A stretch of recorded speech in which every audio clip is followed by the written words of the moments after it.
Captain wants me to put together a team of half a dozen female officers, dress them up like older ladies. Good part for you. You don't like my legs anymore? Maybe I'll shape up, huh? You're the one who insists on getting married. I think living together is perfect. I'm passing the old lady. I look perfectly harmless. So she passes me, I throw the chain around her neck, and very quickly, that's the end of the old lady. Pep's in trouble. Move in.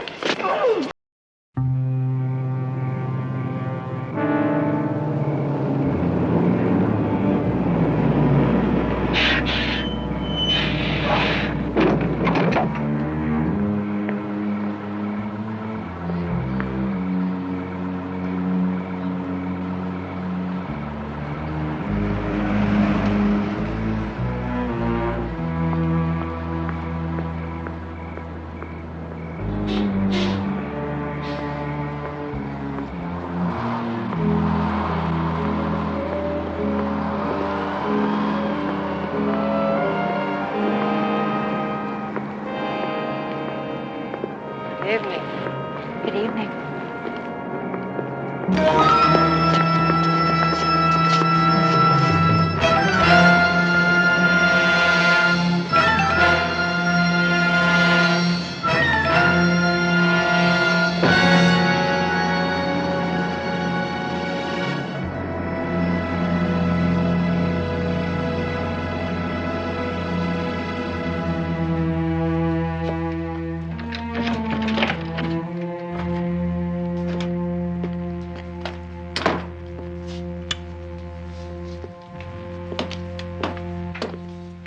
Look, Mother, another one.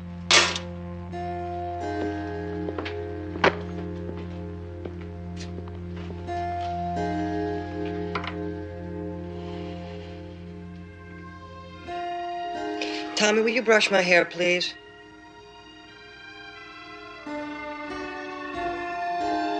Tommy. Don't, Tommy. No, Tommy. Not now, please. Tommy.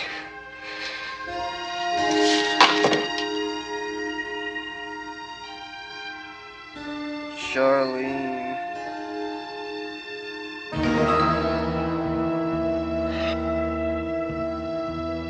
Charlene, why do you do this to me? Pete, Joe, Pep, come in the office. Bring that report, will you, Joe?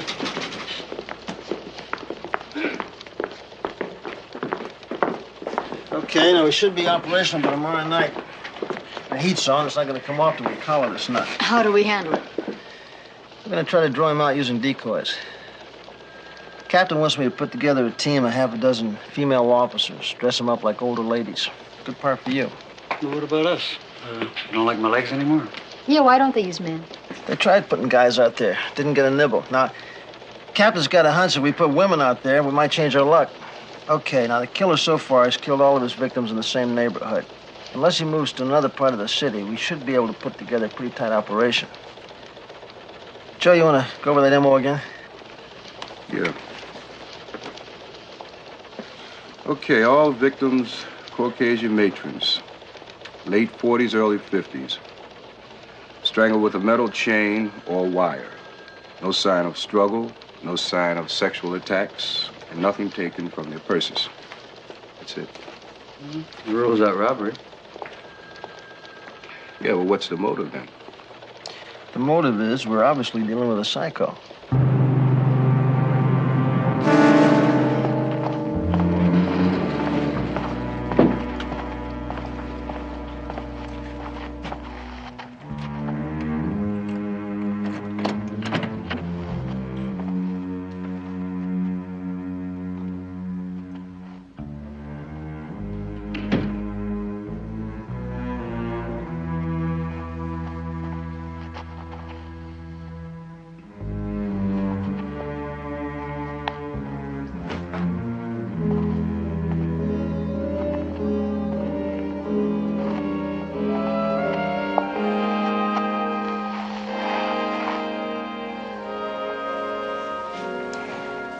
I didn't expect you to be out this late.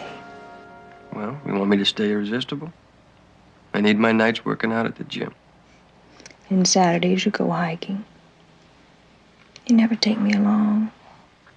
Well, when I make an honest woman of you, maybe I'll shape up, huh? You're the one who insists on getting married. I think living together is perfect. Marriage is better.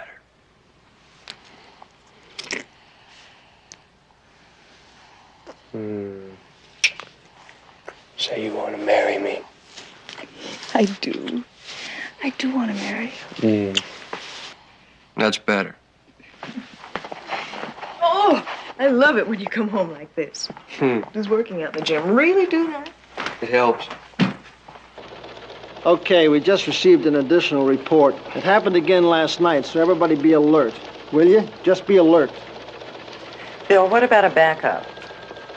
We're gonna have plenty of backup. First of all, we're gonna try to keep everybody in sight. Also, you're all gonna be mic'd, so we'll have constant radio contact. And if anything happens, all you gotta do is just sing up. And there'll be somebody there within seconds.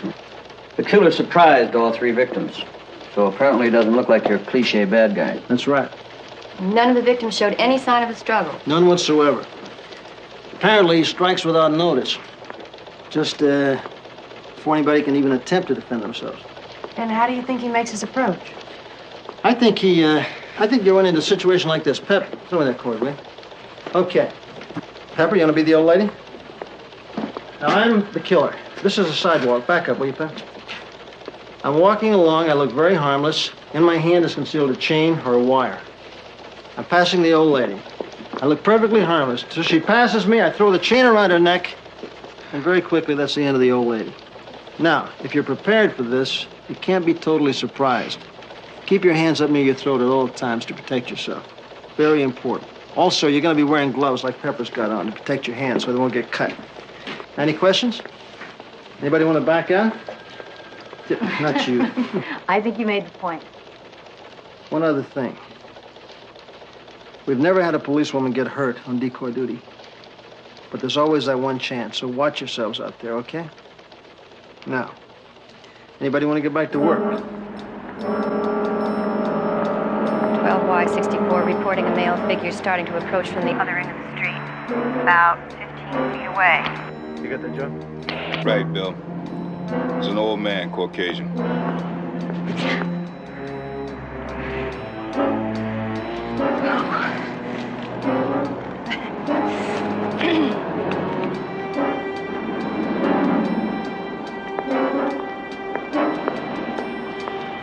12Y62. Older woman coming out of a private residence and heading my way.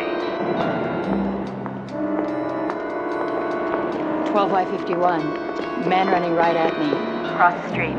You on that, Pete? I'm on it, Bill.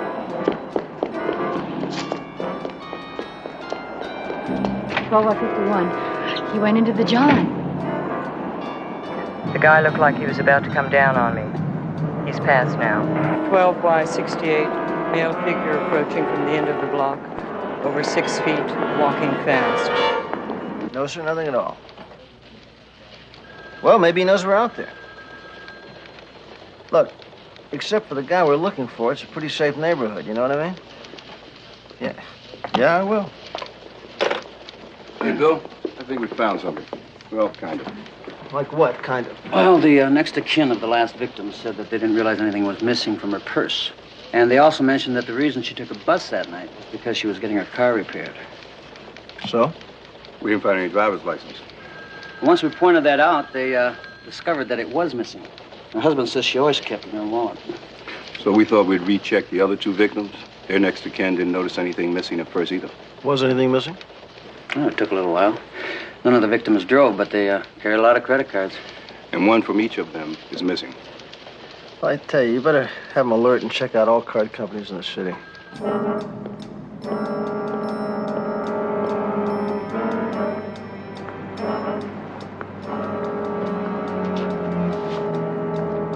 Spy.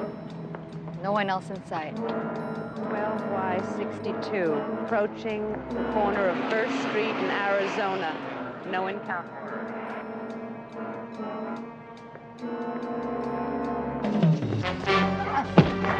That's in trouble. Move in.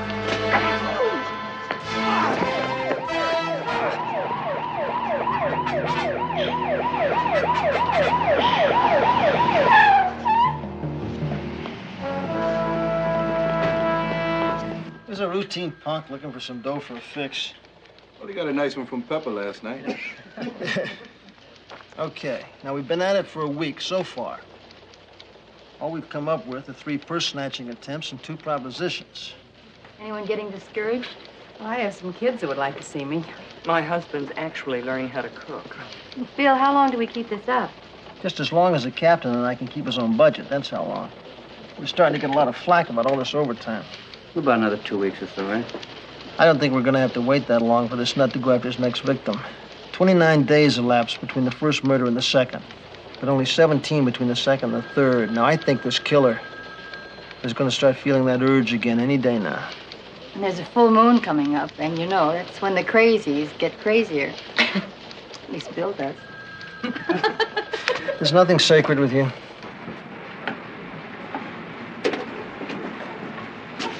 Hey, Tommy, it's 6 o'clock. Don't you realize you're free? Yeah, don't bother me. I'm trying to impress the boss. Okay.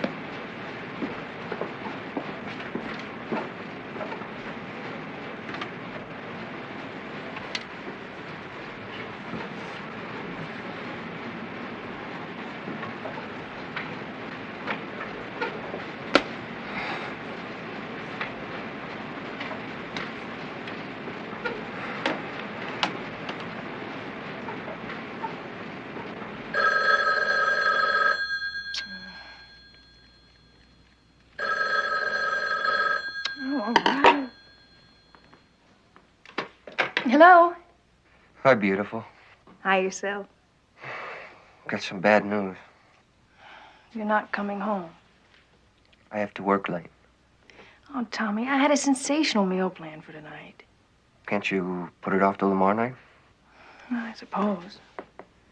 Oh, and since I have to work late, maybe I'll stop off at the gym and get a little workout. Yeah, sure. Oh, and before I forget. What? I love you.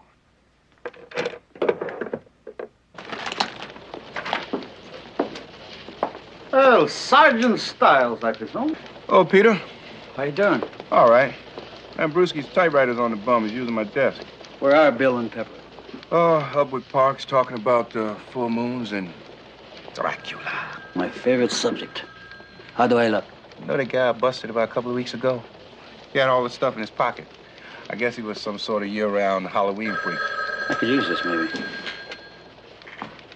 Yeah, Investigator Stiles. Okay, right away. Well, Parks wants us in the meeting with him.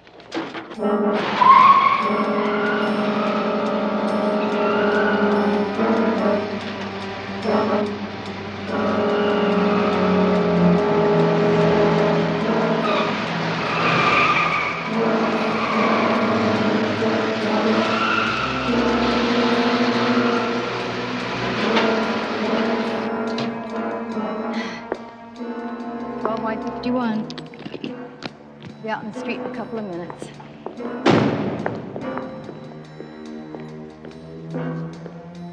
by 51, stand by. I have company.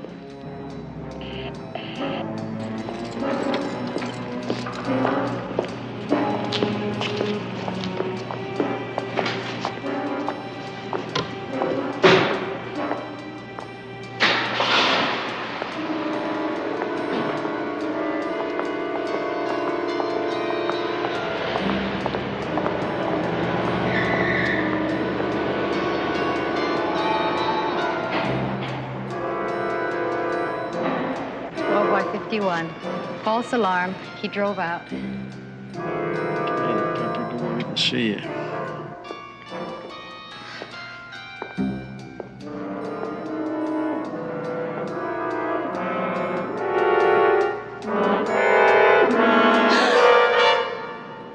Oh, you startled me.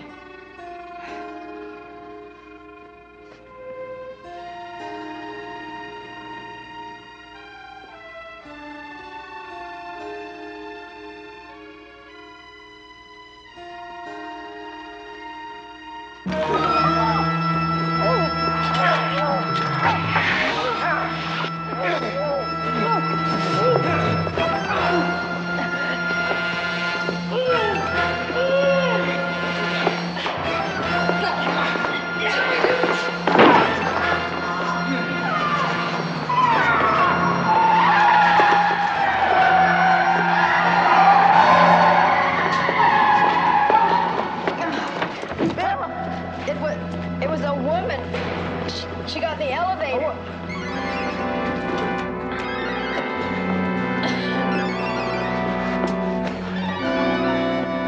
That's 12-50. I want this entire area sealed off.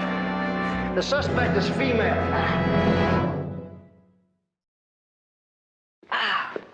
Damn. Huh? Oh, she was strong. An old woman wouldn't have a chance. It's too close, huh? Oh, as close as I ever planned to get. Get on the other side. Let's get out of here. I said I got a heart condition. Don't. Can't stand anything like this, please. What the hell is this? Car fare money? You got more than that, creep. I don't. I honest to God don't. Where are you hiding the rest, huh? Where? I don't Stan, have give the creep any one of our more. cards. I don't. Stan, come here, quick. Take a look. She's coming right to us. Maybe it won't be such a bad night after all.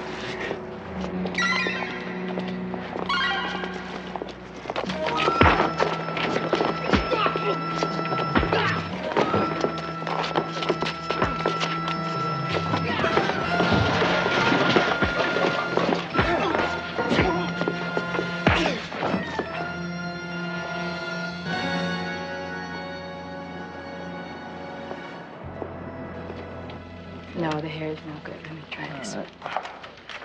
Yeah. Kind of a shag there. Is that there? That's the lips. I don't like the lips. Change lips. Lips. Let me see that grabs you. No. More like that. Number 20.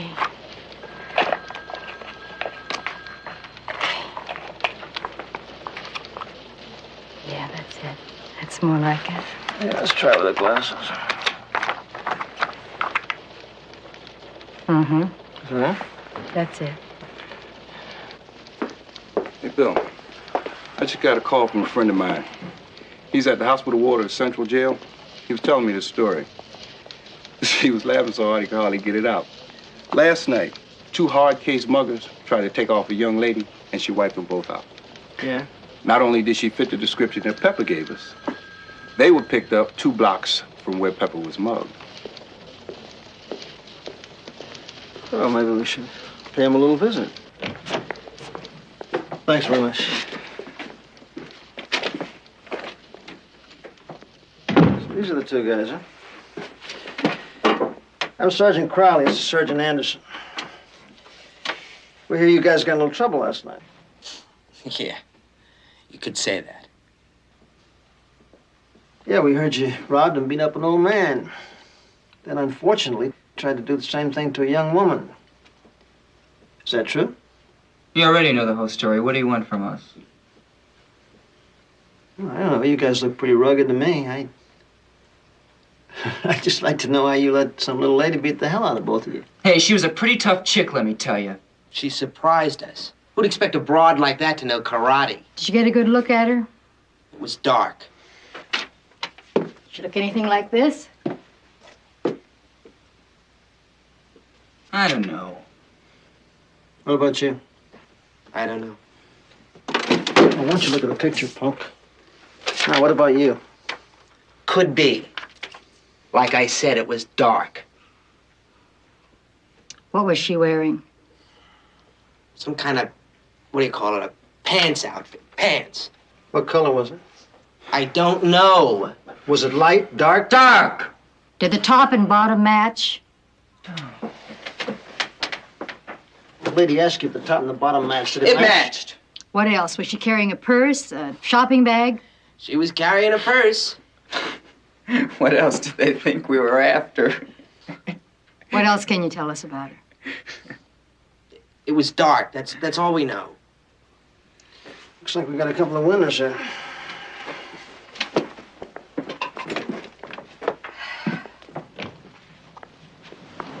Hey, you are gonna try and catch her, aren't you? For a couple of law-abiding gents like you guys, she's gonna pay for what she did to you. What do you think? Well, I can't be positive, but it could be her. Well, I guess we spend the rest of the afternoon on Park Avenue. It's all yours.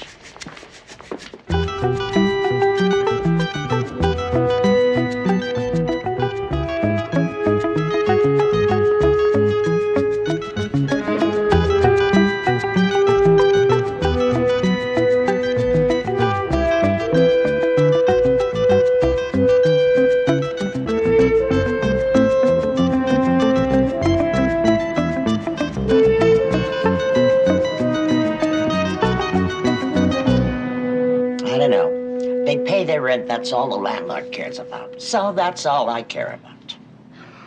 She doesn't look like anybody you've ever seen. Tell you the truth, I don't pay much attention. We've got a few ladies living here.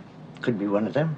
Well, would you just give me their names and the apartment numbers, please? Do I have to? I got a meatloaf for the Yes, oven. if you wouldn't mind. It's important. Okay. I got Sylvia McCarthy in 401. Linda Maxwell in 311. Charlene Parker, 312. Can I see the picture again? Yes. The hair's different.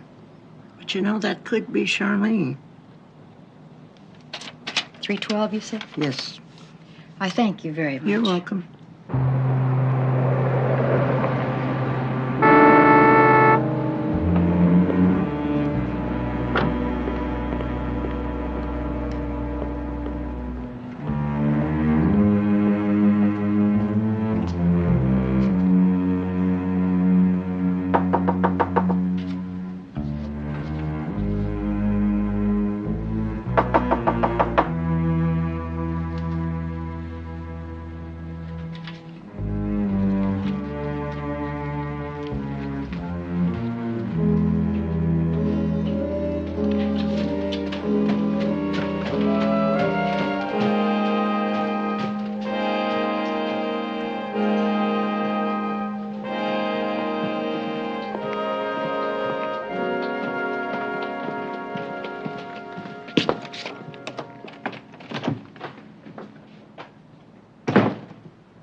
Charlene, you've got to stop this. Yeah? Why should I? You really don't care what this is doing to me, do you? No, not really. It's my life, and I'll do what I please with it. Charlene, now you know I promised to take care of you. I don't give a damn. Can't you get that through your head?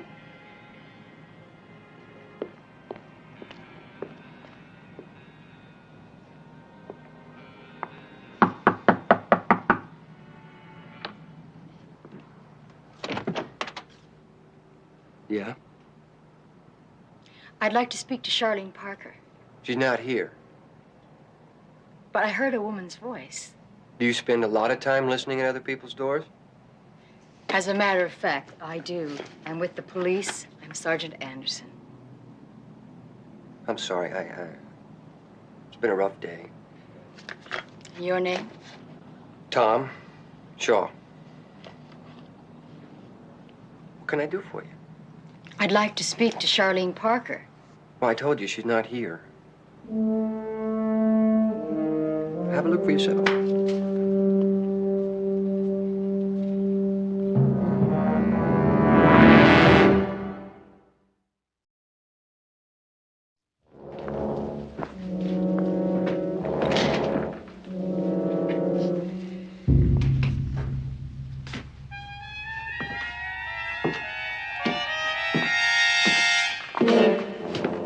Is this the bathroom? Mm-hmm.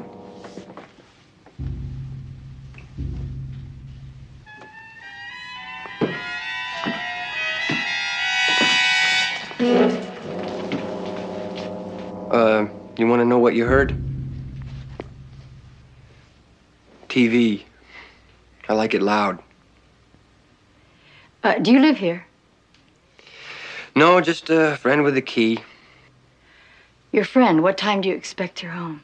Charlene? I was hoping she'd be here now. She in some kind of trouble? No, we want to question her about someone we're looking for. I see. Would you ask her to call me, please?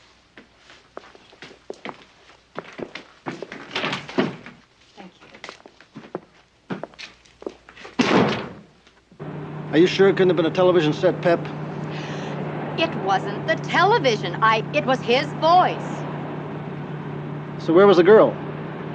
It's really weird. I know she was there, and the manager did say it could be Charlene. Put your phone into the office. Let's get moving on a search warrant. 12/50. It was not the television.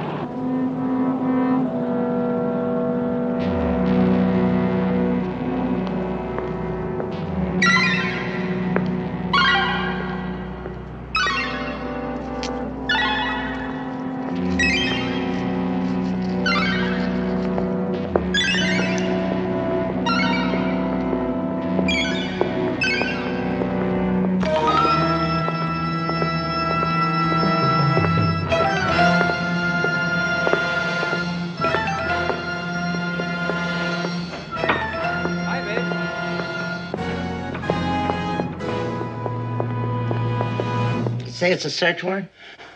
Yes, ma'am. Right here. It's a search warrant. Right there. What you done?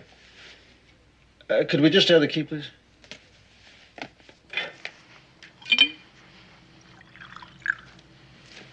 Tommy, if there's something wrong, I think you should tell me about it.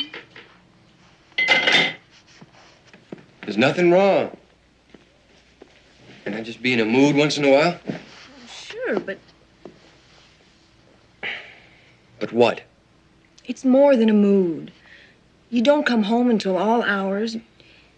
Sometimes I feel like there's another woman.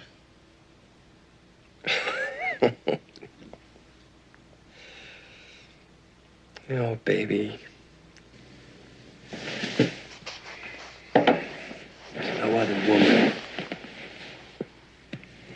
Hey, we got a weekend coming up. And you'll be off in the mountains hiking. No, we'll be off. And you've always wanted to come with me. So I'll call in sick tomorrow. And we'll sleep in. Have a late breakfast. Okay?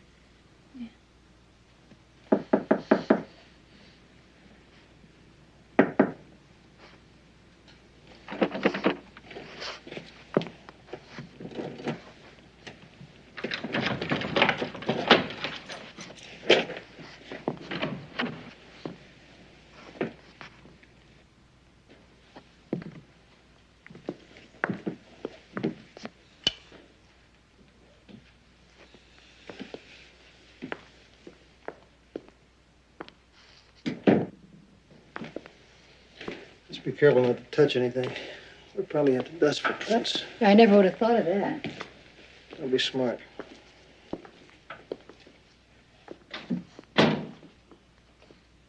She hasn't even got a toothbrush.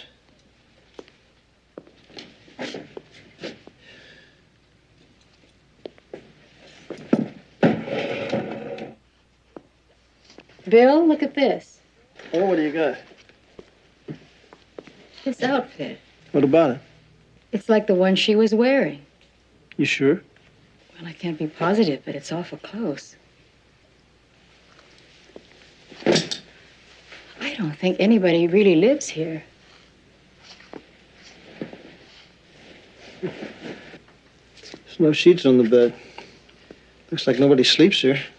No sneakers, no jeans, a couple of wigs. You think she just comes here to change clothes? I don't know. I think these are all costumes. If she just uses this place as a way station, why'd she got all these photographs up here? These are all the same woman. Could be her mother.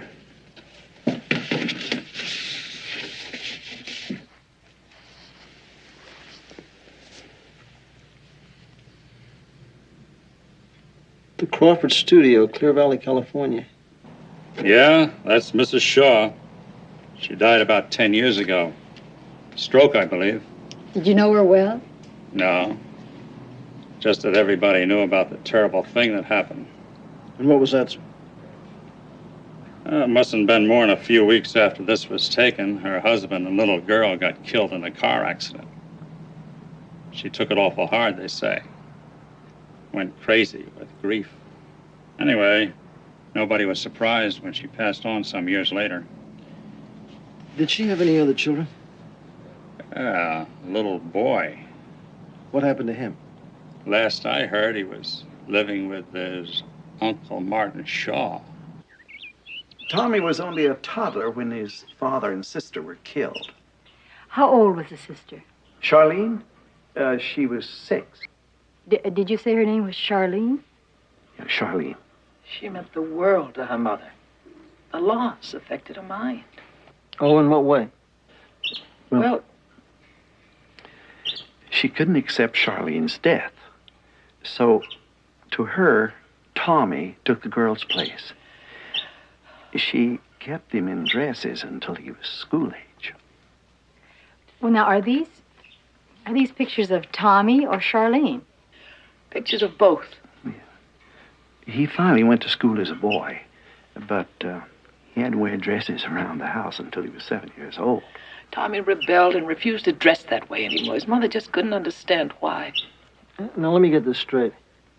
The boy lived with you after his mother died, right? Oh, yes, until he graduated from high school. And do you hear from him? Oh, all the time. Could we have his address, Mr. Shaw? I can... Right here. Also, sir, do you have a more recent picture of him? Yes, I have a picture taken just after graduation. Can't you tell me what he's done? We're really not at liberty to say right now, Mr. Shaw. I'm sorry. He's a nice boy. Wasn't exactly what you'd call happy, but I can't imagine him doing anything wrong. How did he get along with his mother? Oh, he loved her very much at times. Then, again, he could hate her pretty bad. Even refused to go to her funeral. Yeah, Papa made positive identification from his graduation picture. Now listen, I want him kept under surveillance until that apartment is dusted and we can check him with DNV. You got that? We'll be there in 30 minutes.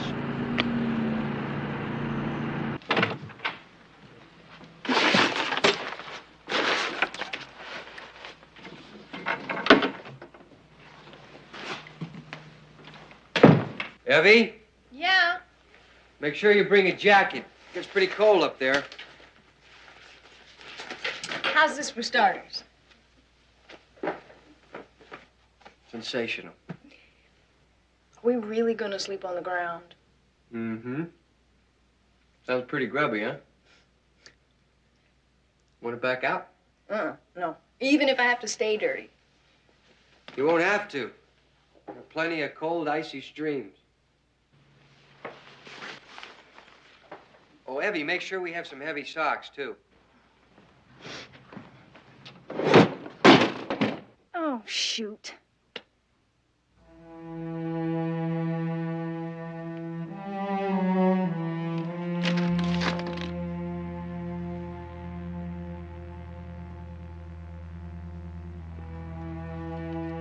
Tommy, would you come in here, please?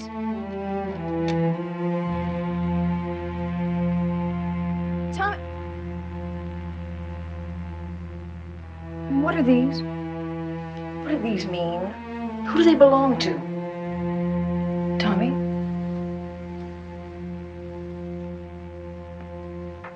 They were put away. Nobody was supposed to see them. Why didn't you leave them where they were? What's this all about? Tommy, is there something that hurts you so bad you can't share it with me? You can't talk to me about it? I want to help you.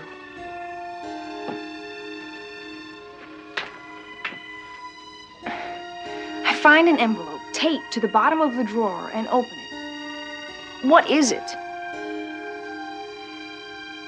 I'm keeping them for somebody. Who? I promised I wouldn't tell anyone. Does that have anything to do with what's bothering you?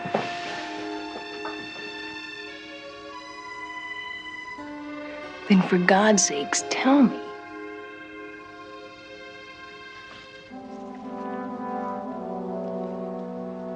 They're my sisters. Your sister? The only sister you had died when she was a kid. No, I had to lie about that.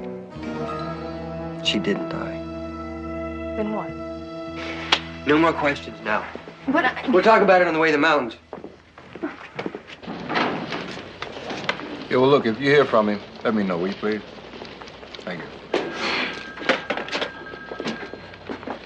Hey, Pep. Bill? Just checked out a place where he worked. He phoned in sick today. Oh, yeah? What about his apartment? Well, Pete's over there now. Anything new on his fingerprints? They're still checking. Say he should have something in a few minutes.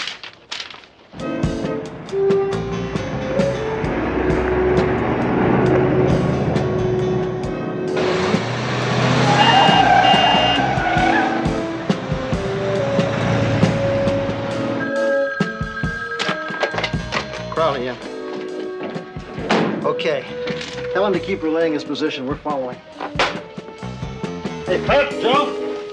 It's moving. Pete's on him. Let's go.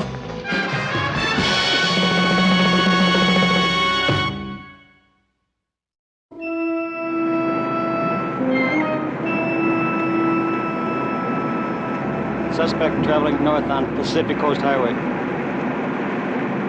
Charlene didn't die in that accident, just my father. But the accident affected her mind. She had to be put in a sanitarium. Mama didn't want to tell me about it until I was about 10 years old because, well, she was afraid I wouldn't understand. After she was released, Mama got sick. I sort of started taking care of Charlene. But when Mama died, Charlene split. Why didn't you ever tell me this? I didn't want you to become involved with her and her problem. We're just passing State Beach. Yeah, that puts us about 10 minutes behind. What's the speed? Just maintaining 55. Why do you keep seeing her? I promised my mother that I would. But you were just a boy, Tommy. I felt responsible. I wanted to do it, though. There's always been that bond between us. Did she like you? You know, I think she needed me more than she needed anybody else. Okay, I think I'll close the gap a little. We just got an affirmative on those prints from DMV. Yeah, so I heard. After I started living with my aunt and uncle, Charlene would contact me from time to time, but she would never tell me where she was or agree to see me. You should have told me this before. You don't know her, but she has a way of getting a hold of people. Does she have that much of a hold on you? I think she enjoys seeing me suffer. Pete, he's our man. Just don't try anything alone, okay? I got you, Bill. Roger and out.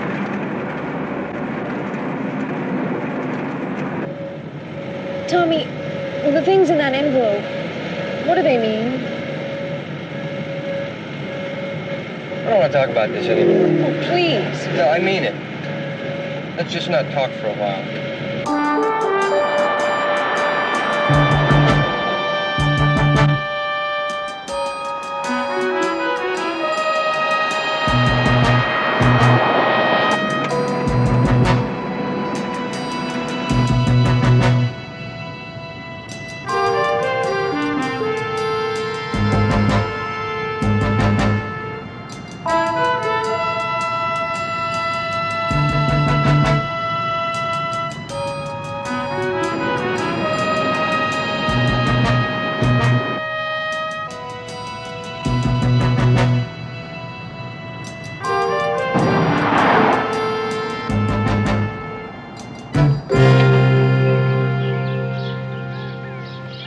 Tommy, all of a sudden, I don't want to be doing this. You want to go back? I don't know.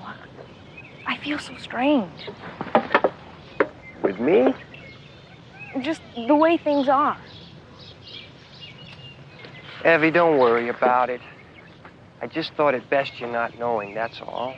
I can see now where I was wrong. You've got to help me understand. I will. I feel better already just being out here. Come on.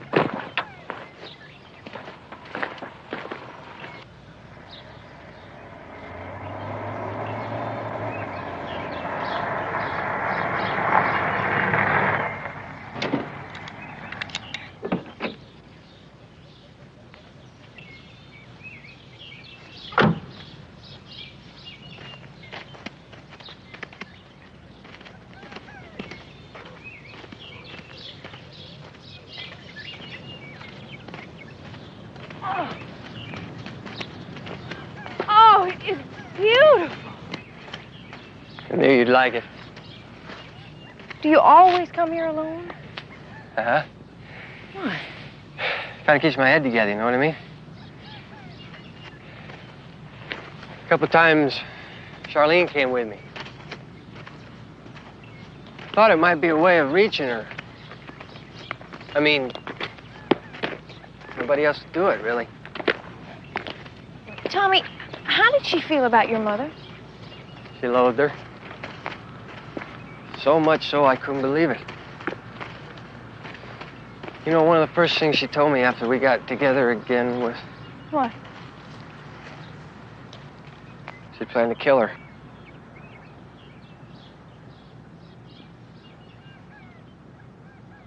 You know what else she told me? She said she felt cheated because Mama died of natural causes.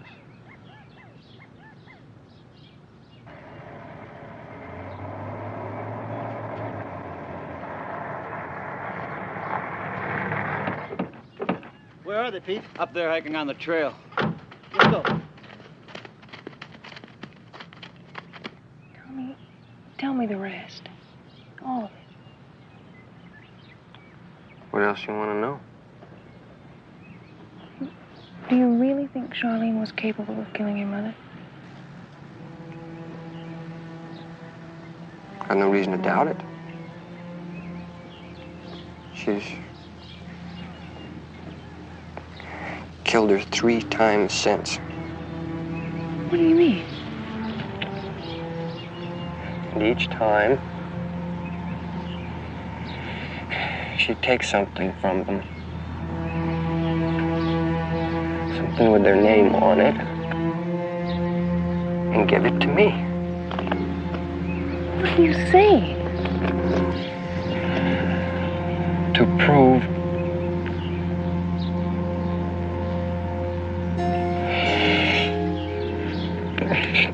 she was the killer.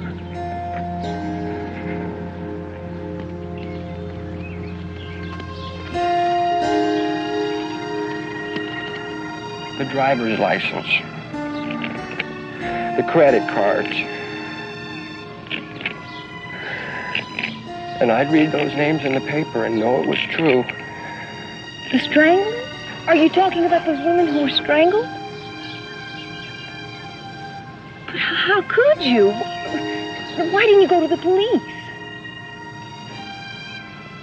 I couldn't. But why? Tell me, you've got to tell them. I can't. Oh, dear God, Emmy, help me. Of course I'll help you.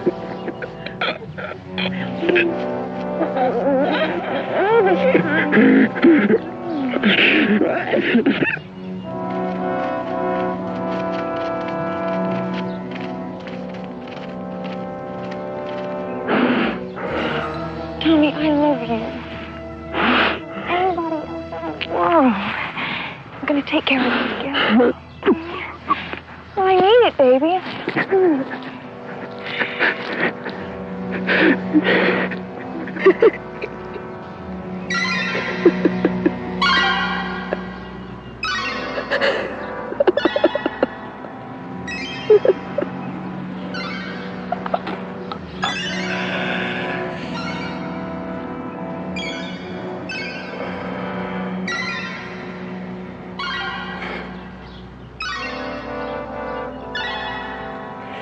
So you and Tommy are going to take care of things together, are you?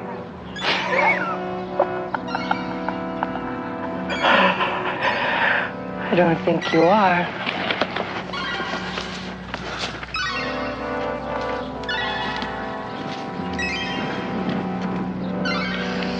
Do you know how long it's taken me to get rid of him?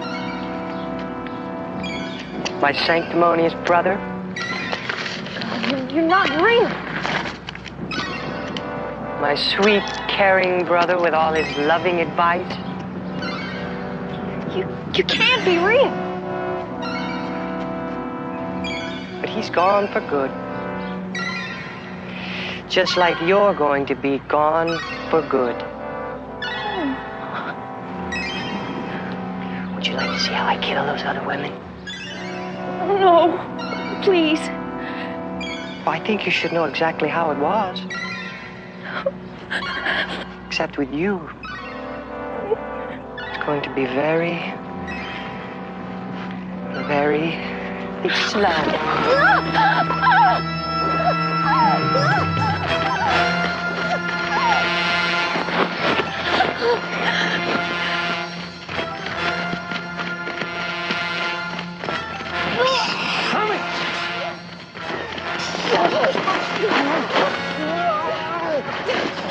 What's the matter? Abby? Who are these people? I'll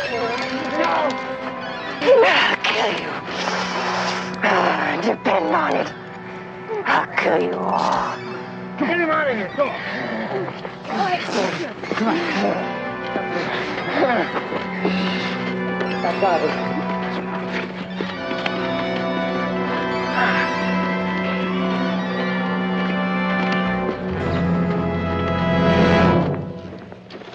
Hi, Mary.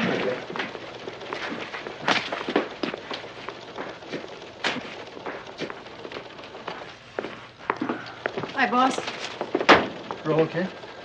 Yeah, I stayed with her till her sister picked her up. She's gonna be okay. How would you like to hop out and get something to eat? I'm really not hungry, all right? It's my treat. Why don't you just go out with the guys, all right? I'd be happy to do that, except Joe's gone home and Pete's got a date. I wonder how long before Tommy Shaw is out and back on the street. Well, I guess that's the system. That's how it has to be.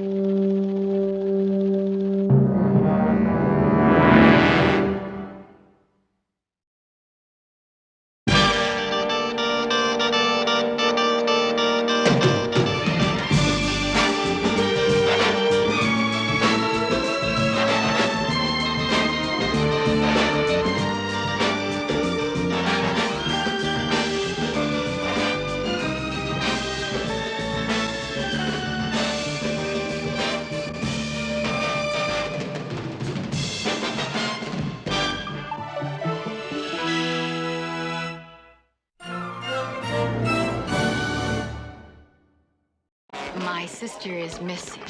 Please help me find her. What do you blind, stupid public servants know or care Well, I about tell you, the this truth? particular blind, stupid public servant is the one who decides whether or not to book you.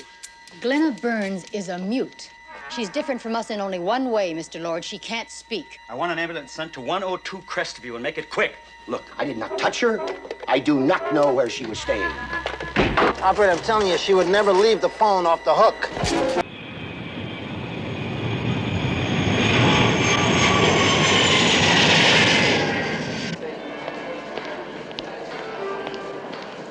Southern Airlines announces the departure of Flight 19 for Dallas, Atlanta, and Miami at Gate 1. All passengers, Southern Airlines Flight 19, the plane is now ready for boarding at Gate 1. Ms. Sears of the Jolly Old Tour Group urgently requests that all members report to her in the Lanai Lounge. Thank you.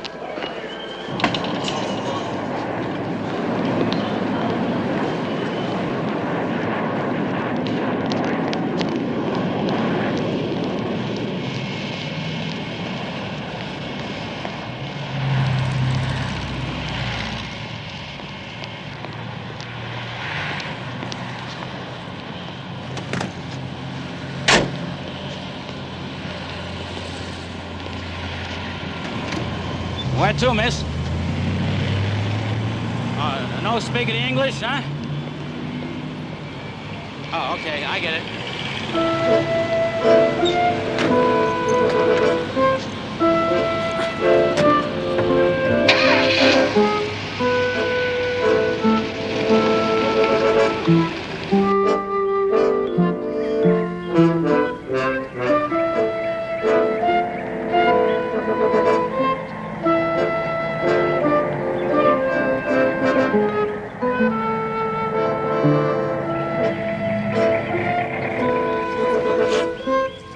Oh, I understand. You want me to wait, but I gotta keep the old clock ticking now, huh?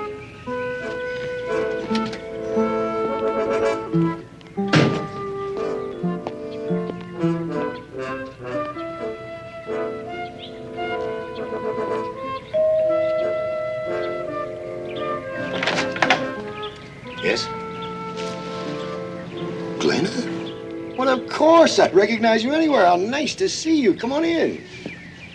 Let's go in the den. This way, Glenna. Certainly nice to meet you after all these years.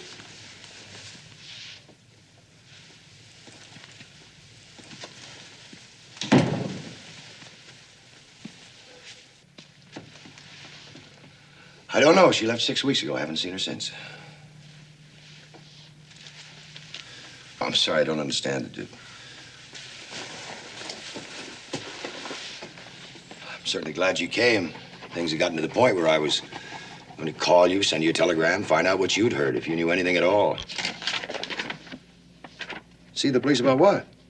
Oh, no. You don't report a disappearance unless you suspect foul play, and with Beth, it wasn't that. Well, look, you must have known she wrote you all the time. I mean, our marriage was not...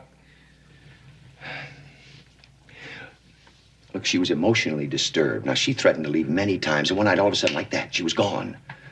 But she'll be back. I know, Beth. Now, don't worry. Look, maybe you'd like to stay here, and we can try to work this out together. Look, I know it's not the Taj Mahal, but it's surely more comfortable than a hotel room. Julian! Julie! Darling, I've just been... Oh, I'm sorry. I didn't realize you had a guest. This is my secretary, Irene Wilson. She...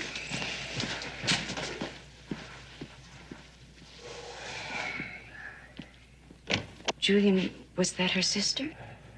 It sure was.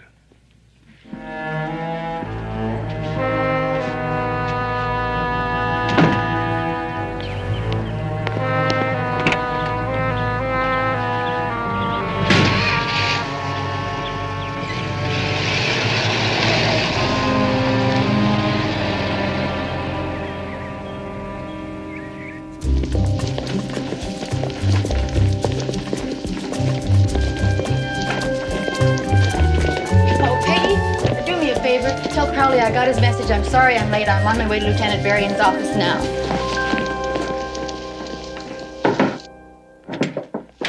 John? Hi, Pep. Come on in.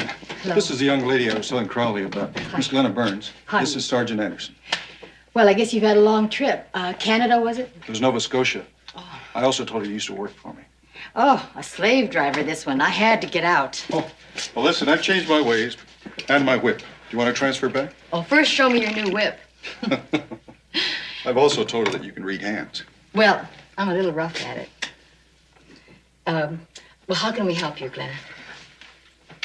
My sister is missing. I haven't heard from her in 6 days. Weeks. Oh, she hasn't heard from her in 6 weeks. She's very worried. This is my sister when she visited my aunt and me 3 years ago. These are letters which she wrote to me since that visit. I feel it's very urgent. Oh, if she feels it's very important, we read them, all right? Does your sister live here, Miss Burns? Does she work here? Is she married? Married. Have you been in touch with her husband? She just left him. He has no idea where she might have gone? He says no. I see. Please help me find her. She wants us to help her find her. Well... Pep, you really did well. Thanks a lot. Oh. Look, I'm due at a briefing, so why don't you two just get acquainted, pour yourselves a cup of coffee, and I'd really appreciate it if you could drop Miss Burns off at the hotel on your way back. Well, I was about to suggest that, but Glenna, etched in my memory forever is the rotten coffee in this office. So goodbye, John. How nice. You remembered.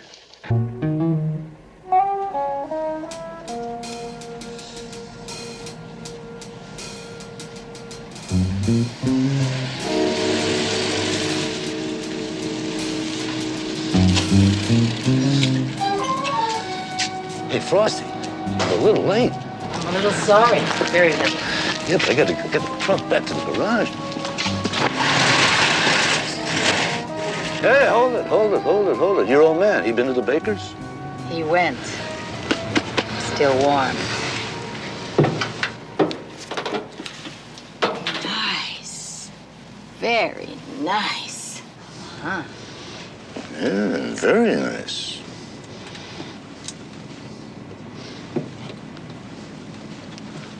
Hey, what are you doing? Well, at these prices, Gus, I think I better check some of the pelt numbers. Just see what kind of merchandise you've got. Hey, you know, Frosty, I've been thinking about us a lot. What about us a lot? Mexico. You know, I'm having a little time off soon, and what do you say we take a little trip, huh? Well, see, I'm on a diet, and I'm afraid I'll eat too much of that food. I love those tacos. Who's going to be eating all day? Cuernavaca. I got a friend down there in Cuernavaca. He's got a villa. It's his own. He says we can have it. You ever seen one of those villas? I saw the movie. I loved Wallace Beery. Yeah, me too. I like that picture. That was a good picture. It's good stuff, Gus. Real good. Okay. All right, here you go. 23,000, just like you said. Now, how about if we start transferring the dry cleaning?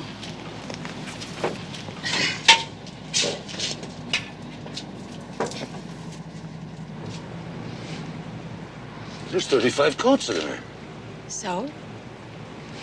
Well, you ain't gonna get them all in that little job over there. Well, I know, Gus, I know. That's why I've got some help. Nothing to worry about. They're all kin to my old man. They're right over there. You want to call them?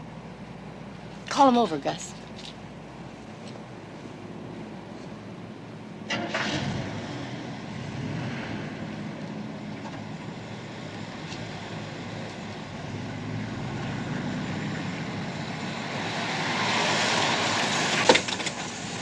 Okay, Gus, police department, let's go. Sorry about Cuernavaca, Gus. Well, I don't think it would be going too far down a dead-end street. All right, which one of you guys want to chase him? Joe? Heads. I knew it. 2 heads. Yeah, well, it's better than none, buddy. Oh, come on, Gus. Don't shoot, don't shoot. Shoot? What do you mean, shoot? Come on. Get out of there and slip into these, and we'll all go home early. Come on. This one's Glenna, and that's her sister, Elizabeth. She refers to her as Beth. Nova Scotia? Not actually Nova Scotia. It's a little island off the coast called Albin. They were both brought up by their aunt, a Mrs. Mitchell. From what I can gather, she owns the island. Definitely not poor folk. Have you had a chance to read the letters yet? Half of them so far. Who's got the mustard? Use the duck sauce. It's better. What'd you get from the letters? A lot. About the husband. Beth was suspicious that he was having an affair with a girl named Irene. What else does he do? He's an architect builder. Beth was obviously very much in love with him, but no indication she planned to leave him. His sister's very pretty. Was she born mute? No.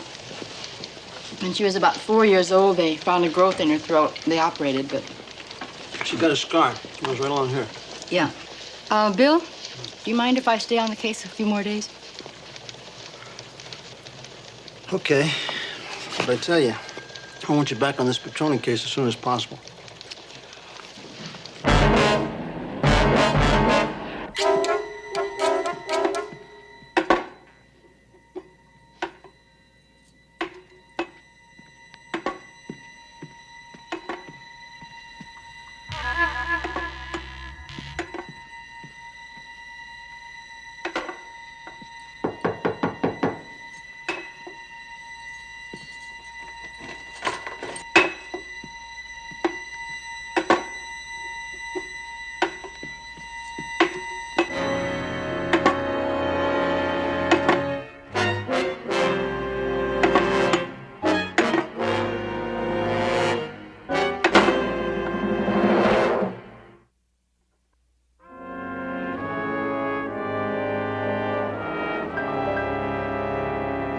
was not at any hotel last night. Mr. Lord informed me that he was home last night, asleep. Alone? Yes, alone. This Irene Wilson. This Irene Wilson happens to be my secretarial assistant and not, as you seem to be implying, my mistress. Oh, I see. Your secretarial assistant. That's right. Well, where was your secretarial assistant last night? Away on business in San Francisco. Sergeant, have you considered the very likely possibility that it was a burglar or some sex freak who attacked my client's sister-in-law? Yes, we have. But when we picked her up at the hospital this morning, she said she hadn't been robbed or sexually assaulted. Yeah, so it had to be me, huh? Right? She said she saw me. No, she said that the room was dark and she only saw a shadow. Mine, of course. I mean, my wife is missing and I know exactly where she is, but I don't want anybody else to know. Isn't that what you're trying to say? Look, I did not see Glenna last night. I did not touch her. I do not know where she was staying. Would you swear to that? Absolutely. Okay. I wish somebody would tell me what the hell is going on around here. Julie, Yeah, is your Pep, you wanna attorney. bring him in, I please? don't need an attorney to tell me what the truth is. It'll be my word against their idiotic speculations. Damnedest thing I ever saw in my life. Come in. Excuse me. Hi. This is Charlie Tedesco, Mr. Lord. He drives a cab for the city cab company. Do you recognize him? Mr. Tedesco, do you recognize this man? Yeah, I do, Sergeant. Came to the garage last night about 8 o'clock to see me. You sure? Yeah. Okay, thanks. That it? That's it. Thanks very much. Okay. You want to explain that, Mr. Lord? What is this, some plot hatched up by my pathetic wife and her equally pathetic sister?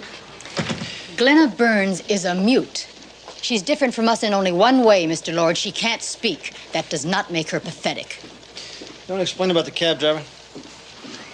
When Glenna left yesterday, I made a note of the license plate and the cab company. I called the garage. I found out about Mr. Tedesco. We met. And you paid him $50. That's right. Why? I wanted to know where she went. Glenna showed up at my house yesterday suddenly out of nowhere. We talked. When she left, I had the feeling she suspected me of something, was going to the police, and I wanted to talk to her before she did. Why? Because whatever happened between me and my wife is our own personal problem. Now, can't you people understand that? Mr. Lord, is it true that you're under investigation right now by the Securities and Exchange Commission? Oh, come on, will you? All right, I'll explain that. My client and 3 partners formed a corporation. Each of them was going to put up $3 million to develop a new retirement community. Now, because of circumstances, my client couldn't produce his share of the money, but this doesn't mean he won't. Yeah, these circumstances, do they have anything to do with the money that your wife was going to give you, only she didn't?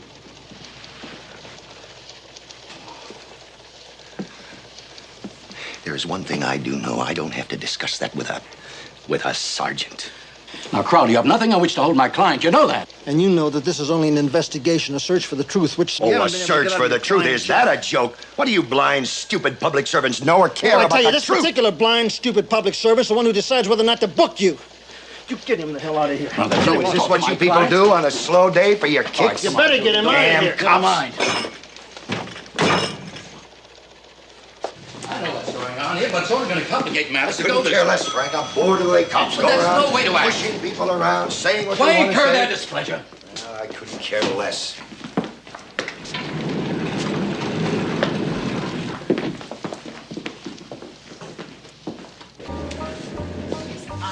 Love that steak. I'm absolutely sure if you can stand my crazy hours. Here's Miss Burns' key. I'll fetch your bill as soon as the computer rings up the good news.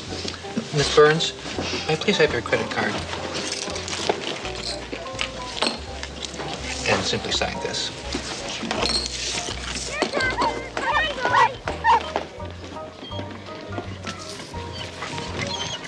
Yeah, boys.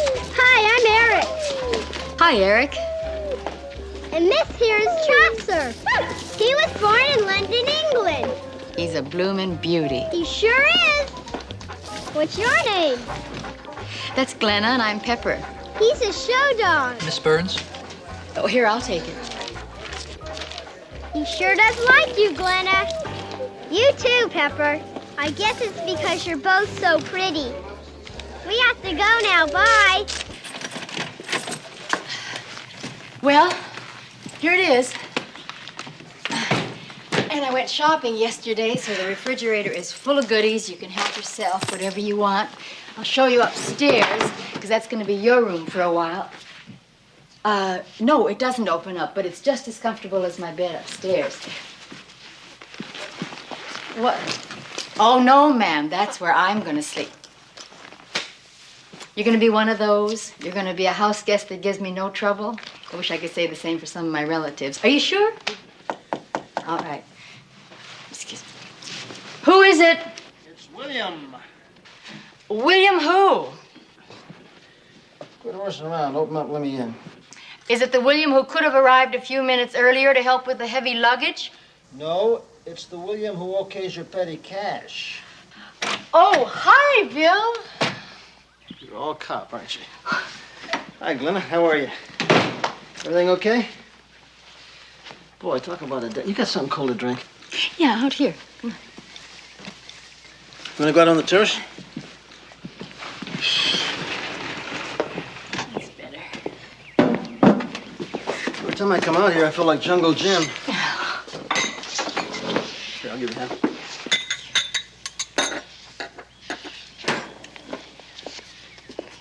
Orange juice and martini glasses? Well, when I get a raise, you get a silver chalice. I see. Glenna, I read your sister's letters. There's only one I could find in which there's something a little cryptic. In reference to Arcady? Yeah. Here. It says, my dreams, Julian, everything I've had with him, the good and the bad. I have the feeling that it will all end as dreadfully as it all began so beautifully at Arcady. What is Arcady? It's the name of a cabin that Julian built for himself and my sister after they were married. A hideaway. Where's it located? Near a lake. Which lake? Did she ever say? Once she wrote to me that it was very warm there.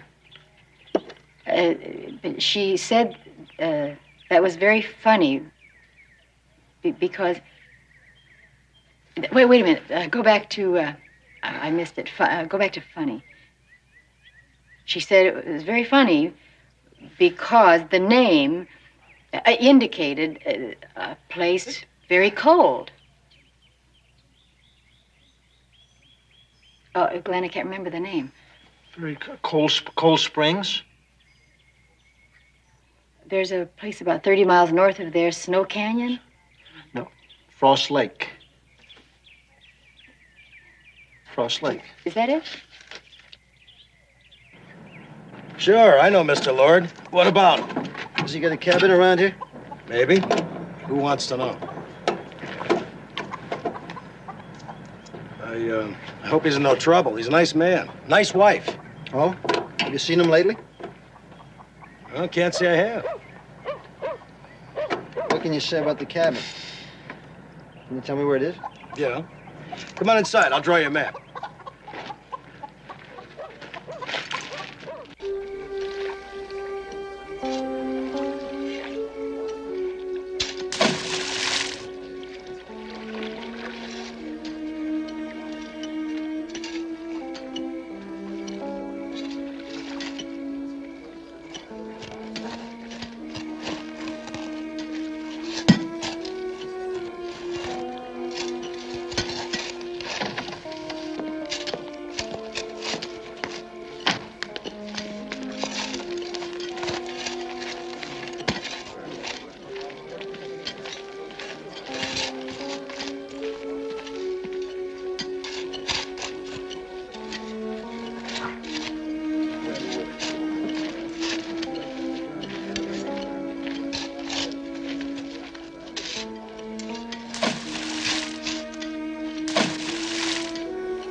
Joe, come here.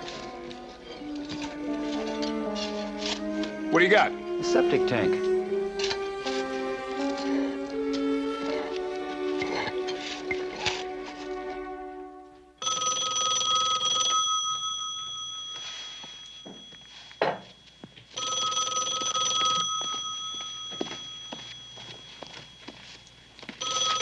Hello? Yes, Bill. Yes, she's here. I see. All right. They found a body. It could be Beth.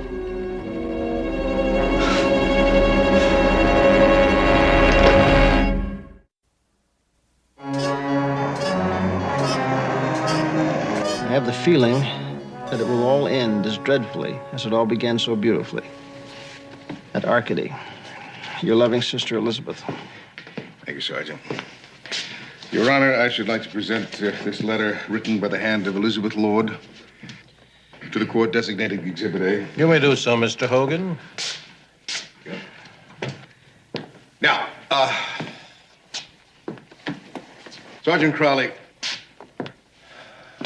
would you please tell us what happened next? Yes, we learned from Miss Burns that Arcady was the name of a cabin that Mr. Lord had built. We located the cabin, made a search, and found a body. Would you please tell us where you found the body and the condition of that body? Mostly bones. We found them buried in the sump of a tank, a septic tank, not far from the cabin. It's decomposed, but definitely female Caucasian.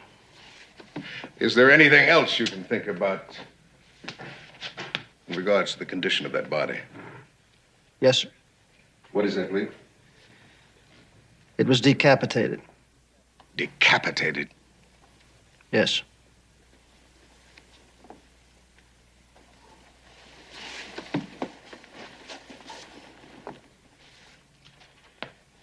Anything else, Sergeant?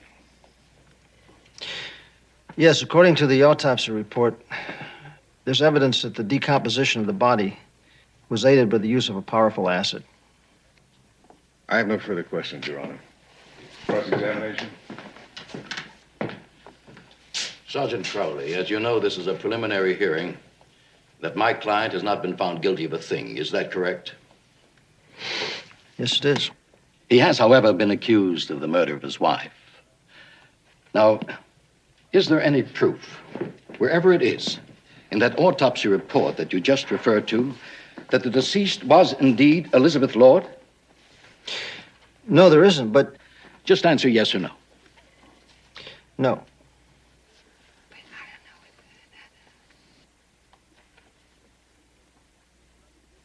Well, now, Miss Wilson, what is your occupation? I'm presently unemployed. But you did work as an assistant to Mr. Lord for some time now, is that correct? Yes, I did. Thank you.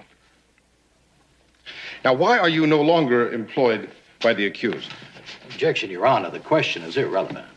I beg to differ with the distinguished counselor for the defense, Your Honor. I feel the question is important, and I intend to prove that importance. Overruled. The witness will answer the question. Now, why do you no longer work for the accused, Miss Wilson? I quit. Would you mind telling the court why? I wasn't feeling very well. I needed a rest. Miss Wilson, were you ever romantically involved with the accused? Objection. I must insist that this entire line of questioning is totally irrelevant. Overruled. I'm afraid I'll have to overrule you again, Mr. Hall. I repeat the question. Miss Wilson, were you ever involved romantically with the accused? And I remind you, you are still under oath. I was involved with him. Briefly. You were having an affair with the accused. Is that correct?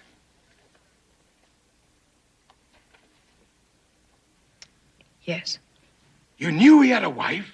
You knew that. And yet you and he engaged in the most flagrant love affair. Is that correct? I said yes.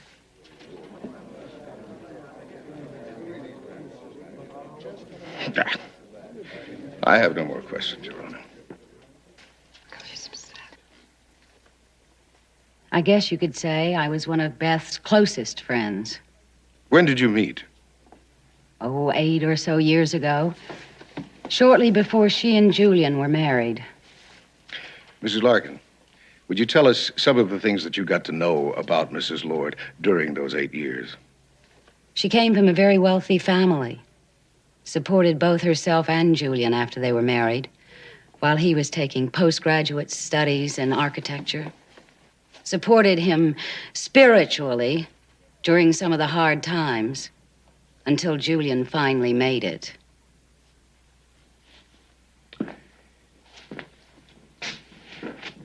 Mrs. Larkin, did she ever discuss intimate matters with you? Yes, she did. When did you last see Elizabeth Lord? We had lunch at Le Mans, a little French restaurant we used to go to.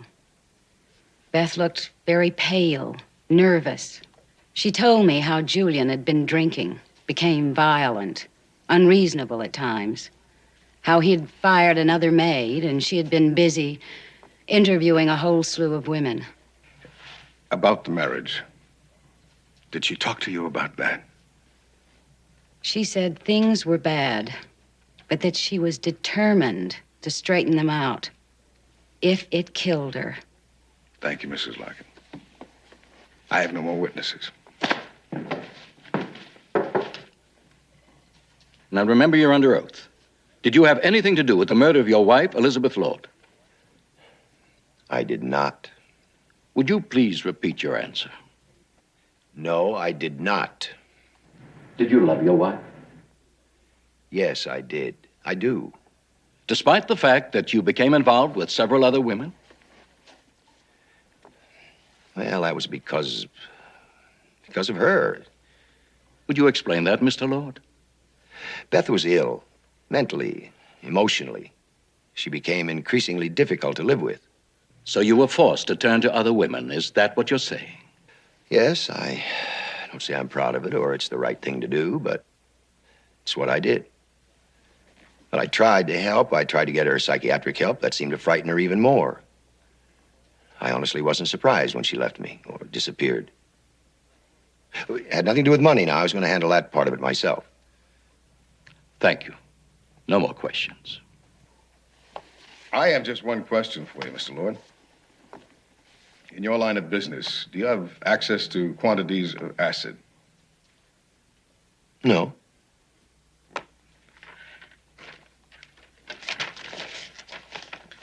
Well, now, according to this purchase order, signed by you, dated May 15th of this year, you authorized the purchase of the following items for your company.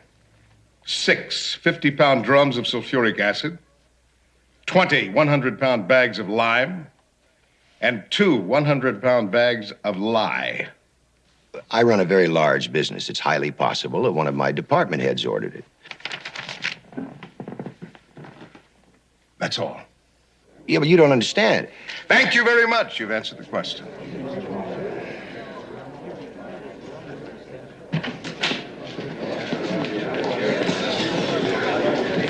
Mrs. Larkin, may I speak with you for just a minute, please? Tomorrow, Glenna, we come back. The judge will make his decision, and that's it until the trial. I want you all to know that shall not wait. My work is finished. I want to fly home to Alvin, where there is peace, land, and water. I tell you what, I'll buy lunch if we can all visit you one day. What does that mean? Not a chance. Look, since you're springing, why don't we go down to Vinny's and have a peanut butter sandwich? Yes, that sounds good to me.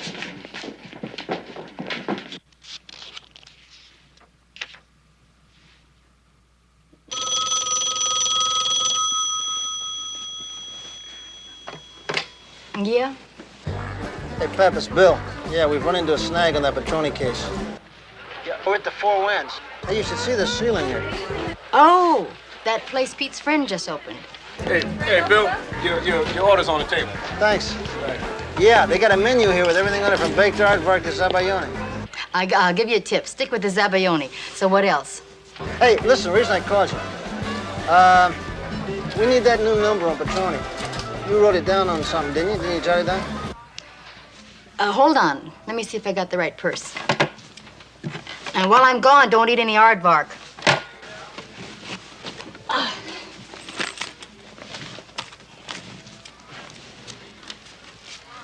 Hold on, let me see. Oh, I don't know if this is the right one or not, but try 555-8373. 555-8373. Okay, I may get back to you, kid. Try not to, kid.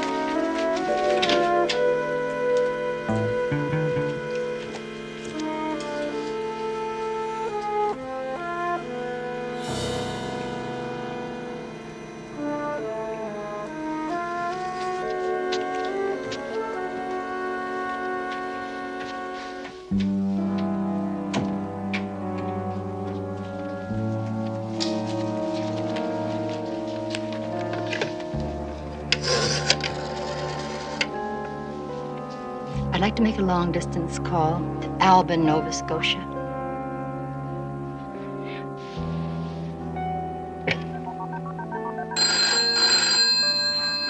Right, I'm coming.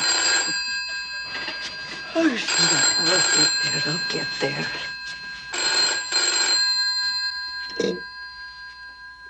Mitchell residence.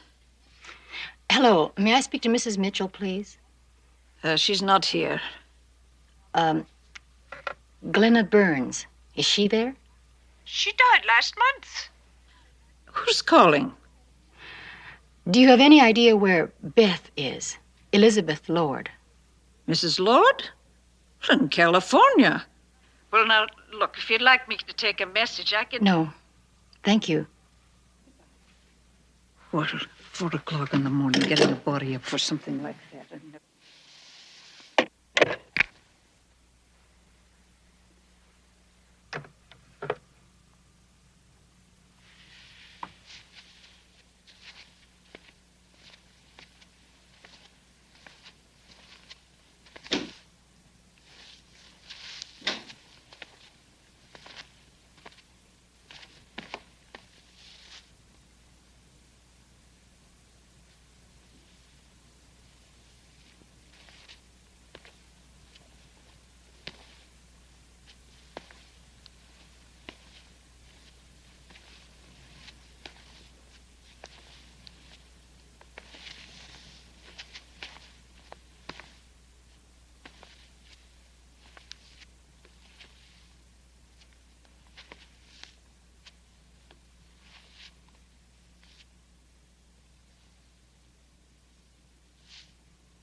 You're Beth. Dear God, you're Beth.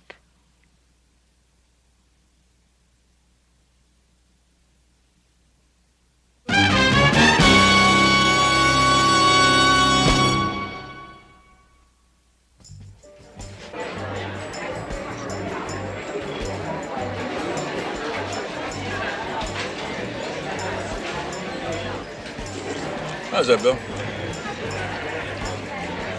Pat was right about the aardvark. What do you mean? I think you got the winner. Who got the winner? You kidding me? That's terrible. Where do you think he's at now? Who, Pete? Petroni. Well, I got a hunch. He's in Las Vegas. And he'll be back tomorrow the next day. How come the hunch? 3 things. First of all, I got ESP. Secondly, I made a great deduction. And third, a friendly just told me on the telephone. Well, then why didn't you tell me that in the first place?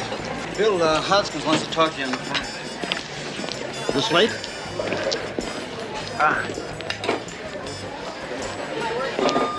Fred stopped by. Yes, I know. The Paul. usual. How you feeling? A lot better, thanks.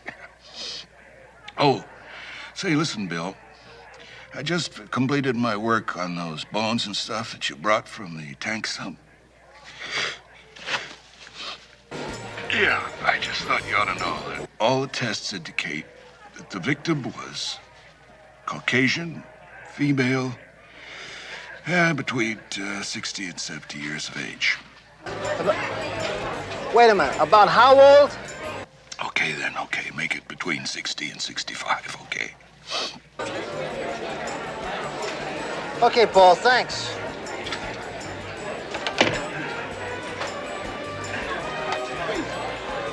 I got some interesting news for you. That body we found at Frost Lake, that lady was 65 years old. 65? Mm-hmm. Who could it be? I don't know. I'm sure of one thing. It ain't Julian Lord's wife. The face is completely different. It's so different that...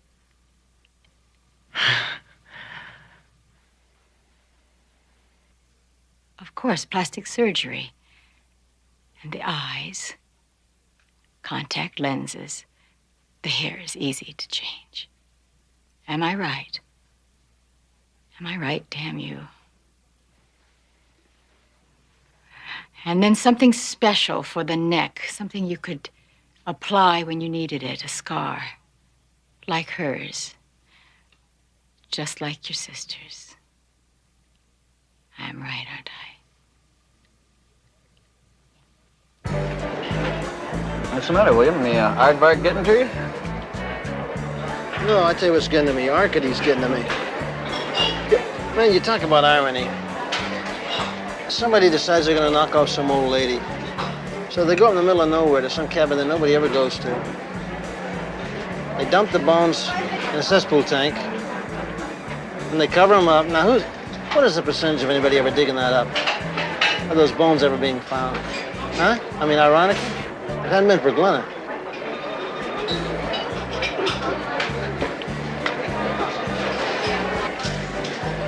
Listen, I'm gonna go give Pep a call.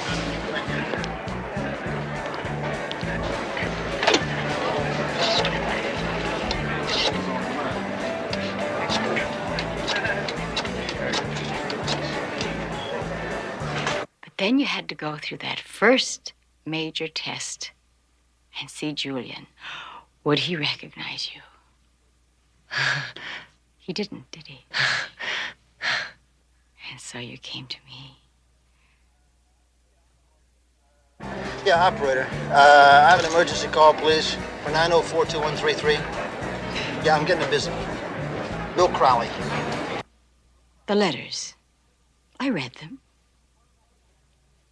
All about your love for your Julian, but what I didn't read into them was your fear that you were losing him to another woman. So you decided to get even. To get him. Didn't you? So you called him that night to see if he was home, and he was. And you stabbed yourself. A few days later, after we found that body, you knew your plan had worked. Operator, would you check it again, please? There's no way it could be off the hook. Yeah, operator, I'm telling you, she would never leave the phone off the hook. Pete, Joe?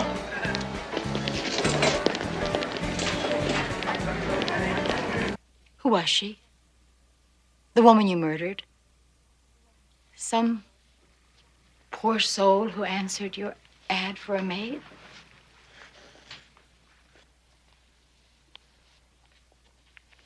It's not important. We'll find out.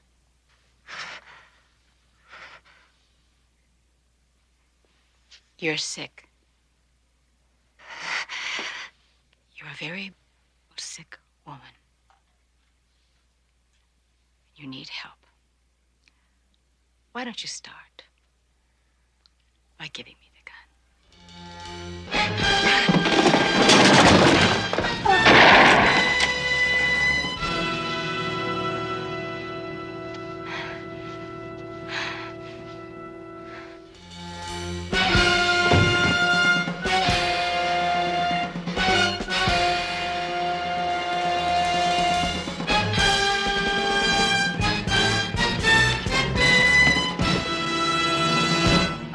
Sent to 102 Crestview and make it quick. You hear? Quick.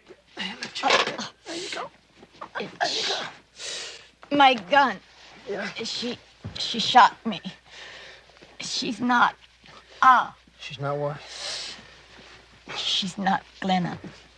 Hey, Bill. Pep's car's missing. Give me that blanket, will you? How come it never hurts when John Wayne gets shot? Yeah. Hello, is Mrs. Lord there? No, she's not. Who wants to know? This is Transcontinental Airlines. We want her to know that her flight to Toronto will be delayed at least 45 minutes.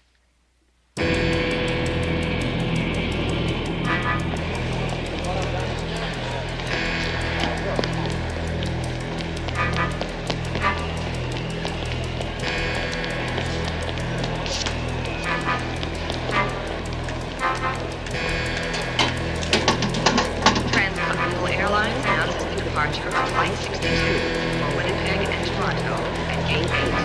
All passengers, Transcontinental Airlines Flight 62. Your plane is now ready for boarding at Gate 8.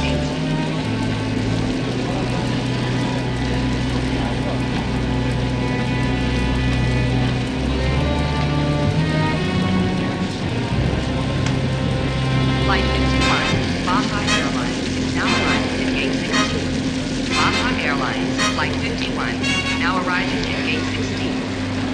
Hey, Joe!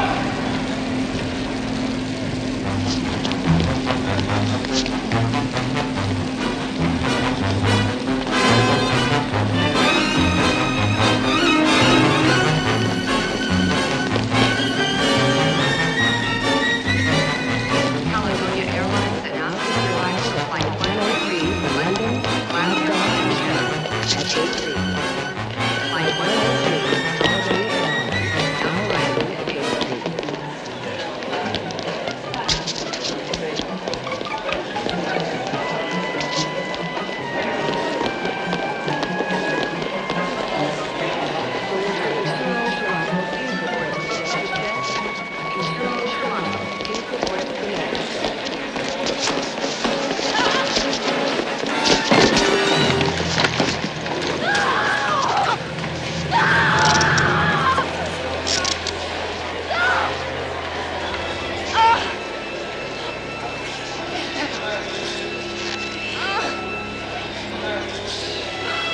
Fake.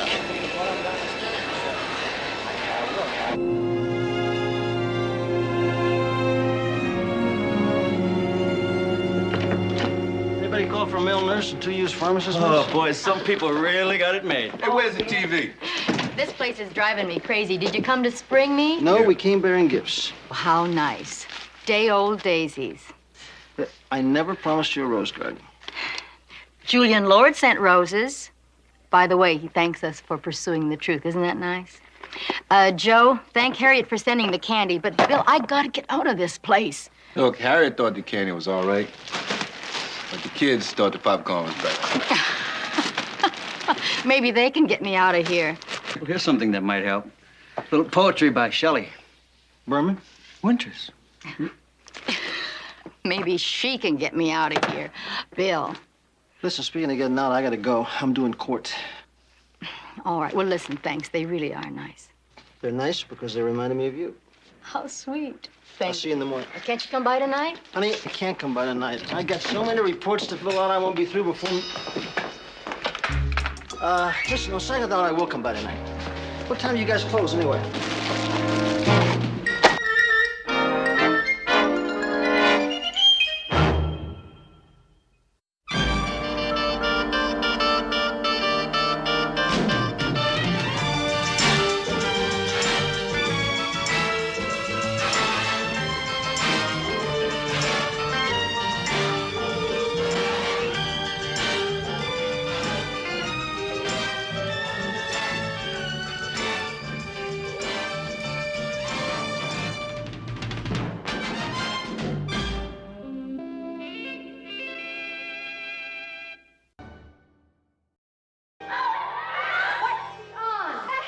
See if you can set up a buy. Pep will clue you in.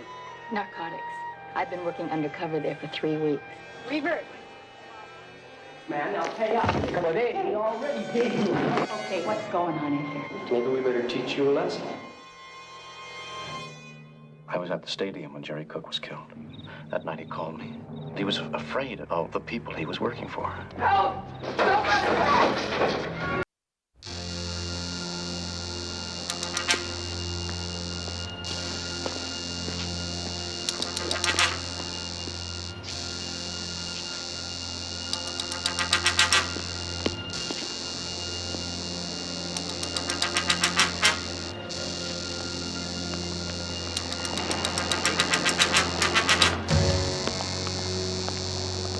Hey, Fink, you waiting for somebody?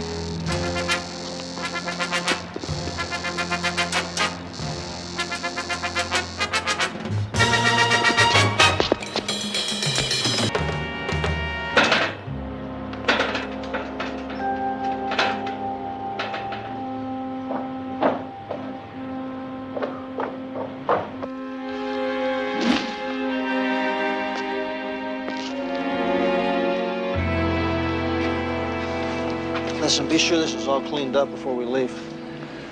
Suicide. It's the only explanation. Well, if that's so, Mrs. Goddard, that makes 2 in 6 weeks. Maybe you should be running a psychiatric unit here instead of a high school. No, the Markov girl was a case of drug overdose. Which can be another way of committing suicide. As you know, Sergeant, I've been against this whole investigation from the very beginning. Yes, I know you Now, have. this is not a ghetto school. We do not have those kinds of problems here at MacArthur High. Well, apparently you do now, Mrs. Goddard. Hi, Miss Goddard. Officer, may I speak to you? Sure, son. What do you want? Well, I'm Eric Miller. I'm the editor of the school newspaper. Huh? Do you know how Jerry was killed? What makes you think it wasn't suicide? Not a chance. Everybody in school knew that Jerry was pushing drugs. Everybody? Seems like you know more about it than we do. I doubt that. But if we can be of any help... We'll let you know. Okay.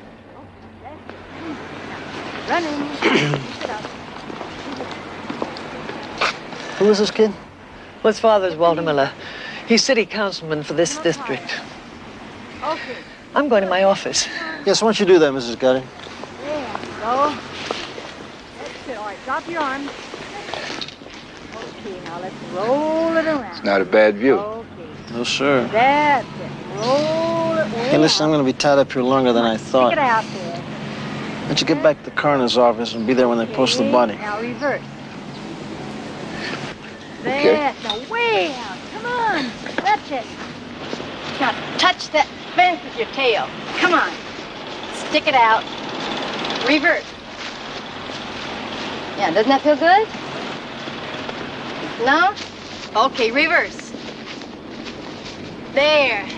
That's it. You're doing great. Good. Okay, reverse again. Now touch that fence with your butt. Okay, shake those wrists now. We're gonna do the lunge, left first. Okay, here we go. Stick it out. Okay, get it out there now. That's the way. Good. Okay, right foot. That's it. Good. Terrific. Mr. Ribbon. Oh, relax a second, girls. Hello. Listen, I'm sorry to interrupt that, but Miss, Jameson, Mary Jameson. I'm Sergeant Crowley with the police department. Oh, what can I do for you? Well, I wonder if I might ask you a few questions. I suppose you heard about the death of one of your students here last night. Oh, yeah, it was terrible, awful. But I don't think I could be of much help to you. I've only been here a few weeks. Well, I just need a little background information. Would you mind? No, can you hold on a second? Sure. Hey, Sam! Sam, can you come here a minute?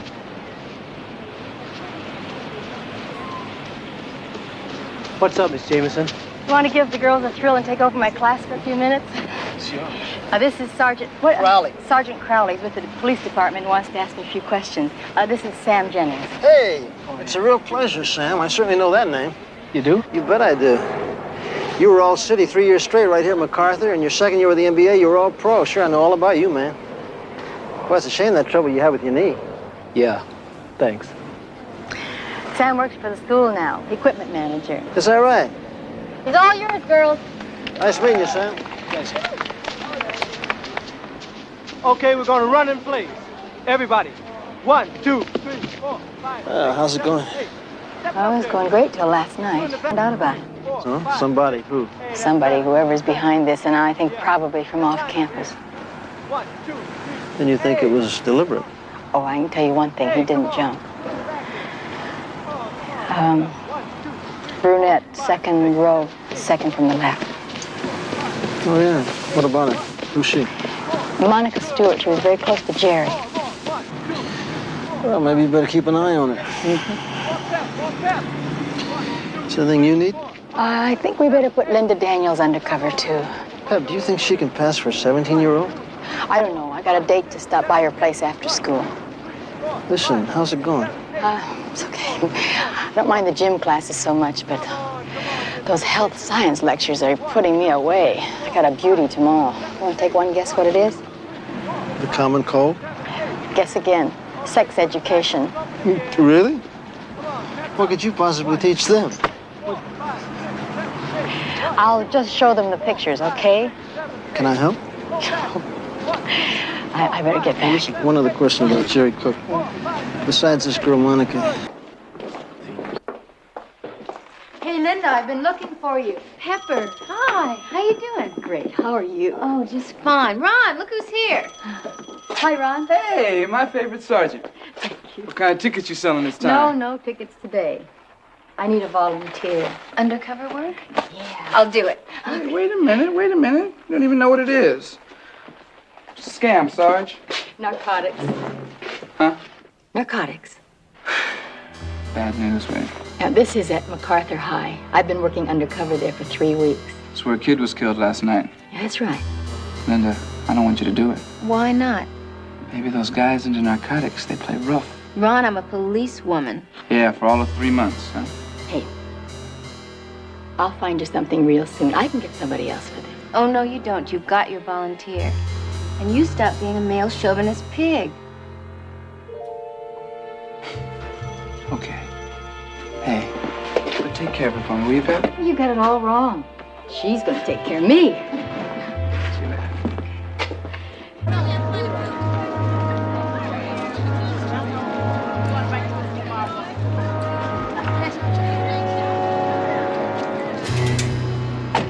Hi, Mark. Long time no see. Why did you kill that boy? Well, that was an accident. Hey, come on, I wouldn't kid you. What do you want from me? Well, the man wants to see you. You know, Stemper. Well, I don't want to see him. Well, I would think about this if I were you. I mean, what happened to that boy last night could very easily happen to you. Friendship goes only so far. Don't threaten me. All right. Try this one on for size, Now, the man said that if you don't show up, you're never going to teach another day of school as long as you live. That is, if you live. What do you want me to do? Just start driving. I wouldn't let you get lost.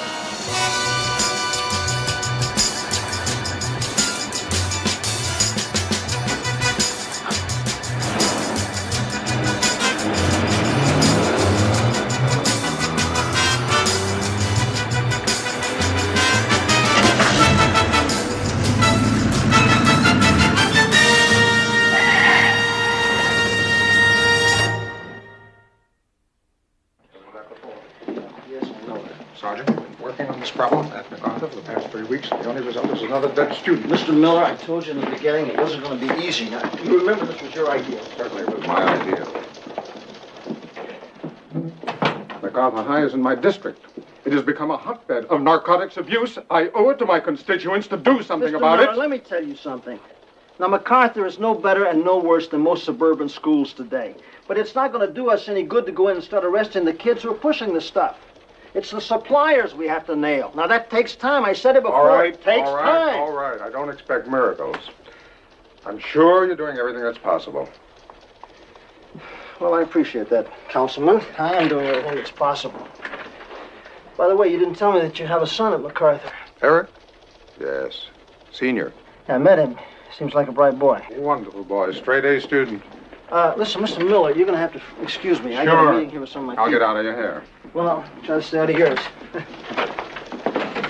Hey, Bill? Come on in. Well, what do you think? Oh, yeah. Fantastic. Just a little overdressed, honey.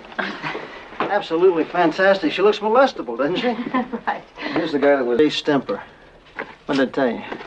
I knew Stemper had to be behind this thing. Maybe we're finally getting a break in this case. Who's Jay Stemper? The name's familiar. You know, he's a heavy connection. We've been trying to get a hold of him for a long time. Has his own lab, processes a lot of the stuff himself, but it's like a floating crap game. He keeps moving from one location to another. Every time the boys from narcotics try to bust him, all they get is an empty room. Well, you know, it wasn't prohibition. Keep still moving. Terrific. Where did Ross and Ciprio go when they left school? They went to Stemper's office on East 3rd. They both went in, and then about 30 minutes later, Serpio came out alone and split. Pep, I want you to operate this guy, see what you can find out. Right. Linda, I want you to cover a Monica Stewart. Pep will clue you in. See if you can set up a buy.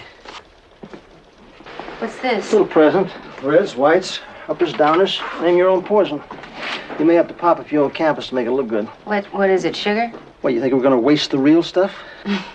Linda, there's one thing I want you to understand. Don't take any unnecessary chances. I mean that, okay? Now, if you're undecided about what action to take, don't take any. Not without checking with one of us first. Right. Western Styles here are going to keep you under constant surveillance. You're going to be wired at all times. So if you get into anything you can't handle, you just start yelling and they'll be there. Well, that's it for me. Anybody else got anything? Come on, let's go play cops and robbers. See you later. Okay. Pep, hang back now, will you? Oh, okay. I'll be right with you then. All right. Yeah. It's time to do the job. Yeah, listen, Mark Ciprio. I want you to be very careful with this guy. Yeah, okay. I believe he's up to his ears in this thing. Yeah, I know. But it's hard to believe. He just doesn't seem the type. According to Jerry Cook's mother, Jerry had a date last night with somebody at school. I think it was Ciprio. You don't think he killed Jerry? Well, I don't know. You just be careful. You're getting my message, aren't you? Well.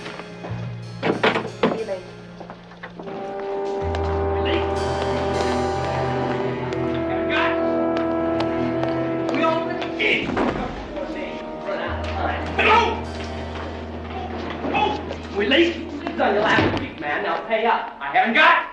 Give me a couple of days. We already gave you 5 more days. You've run out of time, baby. Ow! Ow! Ow! Hey, don't hit him again.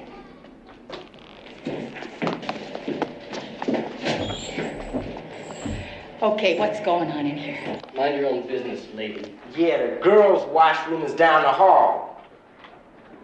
You looking for some kind of cheap thrill, Teach? What's your name? You some kind of pervert, maybe. We don't like voyeurs. I learned that in French class. You hang out in guys' washrooms. Maybe we better teach you a lesson. You two don't scare me a bit.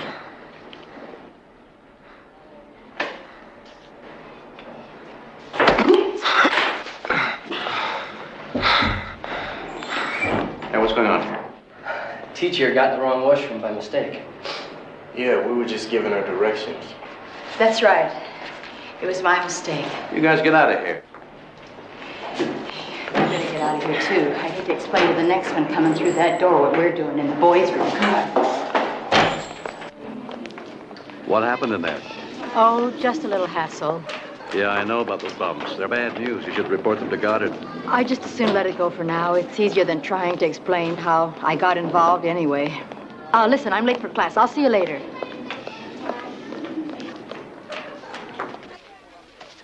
Hi, Miss Jameson. Oh, hi, Sam.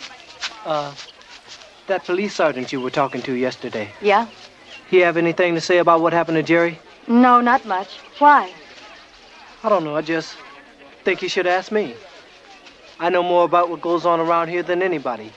Well, they think it has something to do with the drug scene here at MacArthur. You know anything about that? Me? No. I mean, why should I? Well, they said it's a big problem. Well, I don't mess with that. Well, I didn't say you did, Sam. I just wanted your opinion. Well, nobody cares what I think, Miss Jameson. My opinion is worth nothing. It is to me, Sam. It is to me. I better go. I got a lot to do before basketball practice. See ya. Right.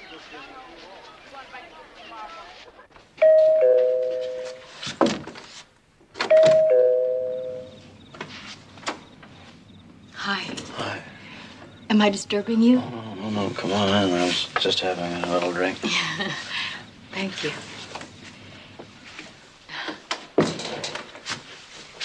I tried to call you, but your line was busy. I just wanted to tell you how much I appreciate your helping me. Oh, no. Well, I could have gotten sticky. You know. It was my pleasure. I mean, it's been ages since I've been able to rescue a damsel. You did. Won't you sit down? I hope you like scotch, because that's all I've got. Well, I really shouldn't. Oh, you really should. I've been getting quietly drunk by myself on your little company. Whoops. Water? Oh, a lot of water. A lot of water and a lot of scotch coming up. Here you go. Oh, thank you.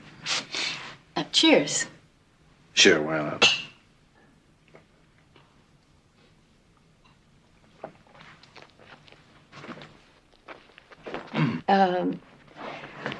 Do you do this often? What? Get drunk quietly, all by yourself? Au contraire, my dear. I am what you might say a teetotaler. I only, for unexpected occasions. And speaking of unexpected, to what do I owe the honor? I really wanted to thank you for today. But, to tell you the truth, I need your help. My help? Yeah. Tomorrow's health science lecture. I'm stuck. Oh, no, no, I couldn't. Come on. No, I couldn't. The gray matter fails to function when pickled in alcohol. Come on, drink up. There's plenty more where that came from. I'm fine. Come on, tell me, what's the unexpected occasion?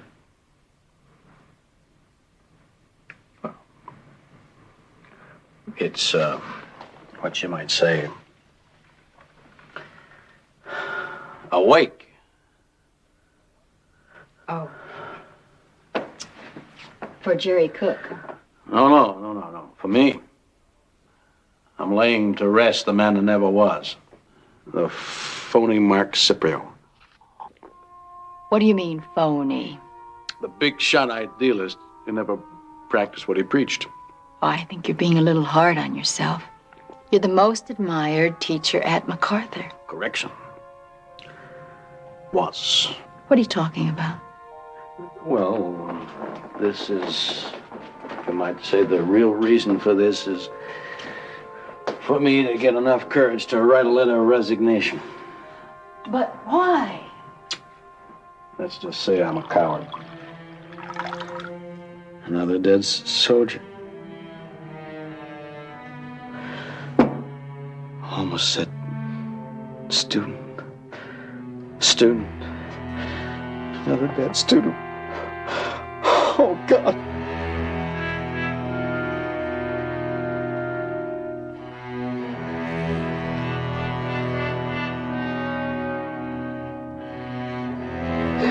They didn't have to do that. I should have stopped them.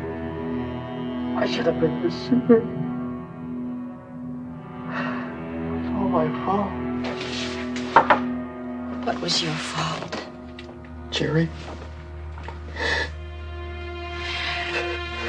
Mark, is there anything I can do for you? Just leave me alone.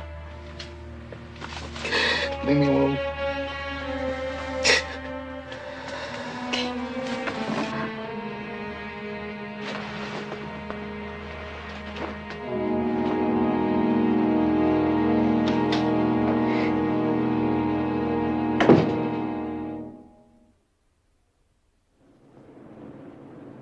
And so you can see from this one that when the male sperm comes in contact with the female ovum, a very interesting biological occurrence takes place. Yeah, 9 months, you get a baby. Very good, Monica. I couldn't have said it better.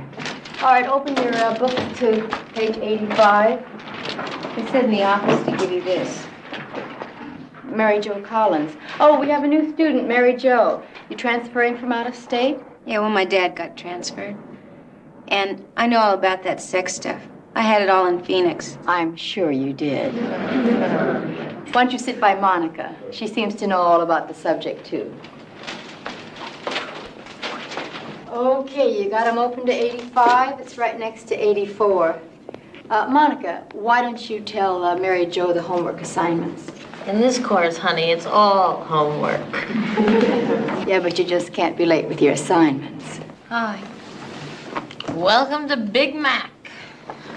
Hi, I'm Eric Miller. I'm running for student body president. Big deal. Hi. Boy, this is real slop. Almost as bad as the last school I was in. Where was that? Phoenix? Yeah. I've been in more schools than you can count all over the world. My dad's an architect. That sounds super. I never get to go anywhere. What does your father do? He's a doctor. Hey, that's pretty heavy. My mother's dead. He's got a new girlfriend, though. You like her? She's a witch. She's only 4 years older than I am. Oh, that's tough.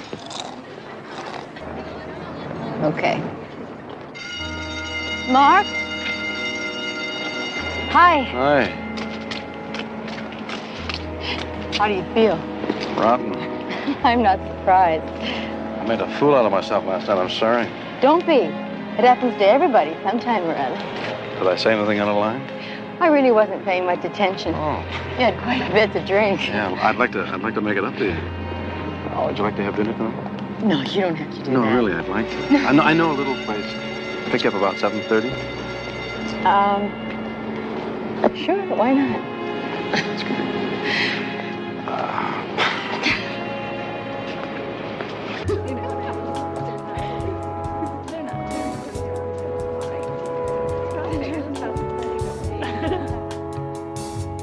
Hi. Hi, Eric. Get this biology notes for me? Sure.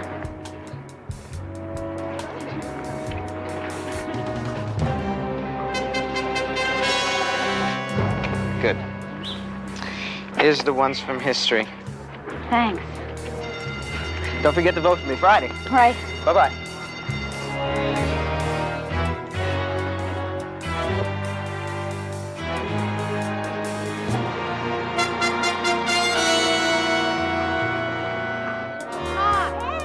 You're late. I'm here. Come on. Where are we going? Come on.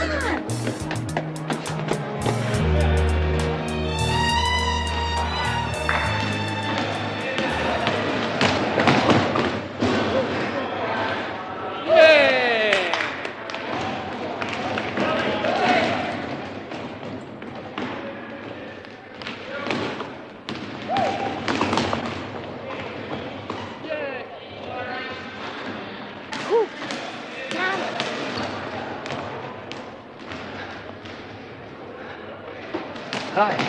Hi. Sammy, this is the girl I was telling you about. I'm new here. Yeah, you're pretty good. Thanks. Why don't you meet me at the river bottom after practice? Okay. Good. See you. Hey, what's with this dude? Don't worry, he'll come around. Where is it we're supposed to meet him? Just the place we hang out. It's called the River Bottom. You know it? I sure do. It's a beer bar in the valley.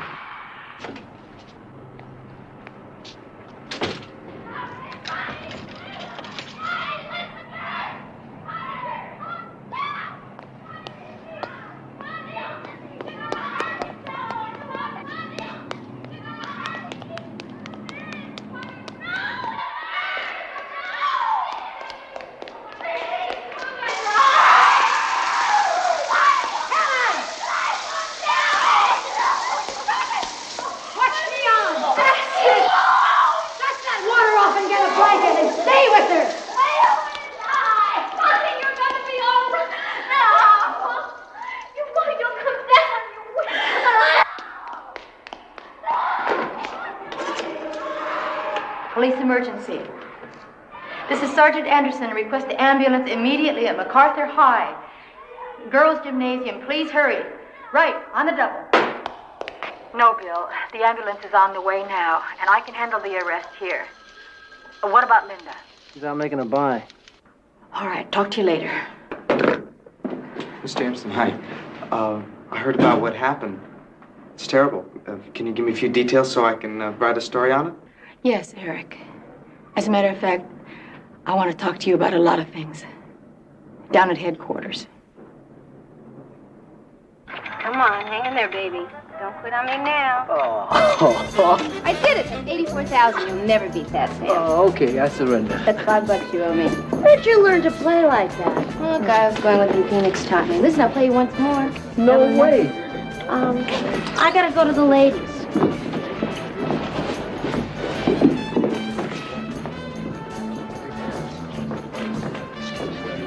You are known? No. I thought you were supposed to get me some stuff. Hey, what's a nice little chick like you doing fooling around with that stuff? How about yourself? How'd you get hooked, Sam? I thought you were supposed to be a big-time basketball star. Well, I had a lot of operations on my knee, and I need it sometimes when the pain gets bad. Then don't preach at me. I get enough of that at home. Well, what's the deal? It's getting late. Yes, Sam, are you going to get me something or not? Because if you don't get it, I'll get it from somebody else. You better be careful. There's a lot of bad stuff going around. That's why you're my man. I trust you. Okay. What do you need? I'll meet you in 20 minutes.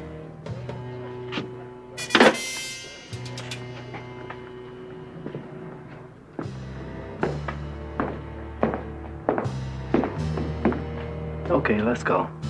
Well, it's about time.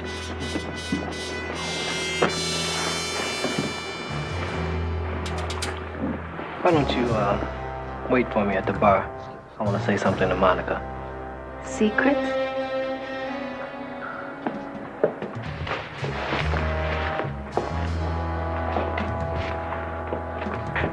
You got your car here? Yeah, why? Okay, go get in it and take off. What's wrong? Your old friend, she's a cop.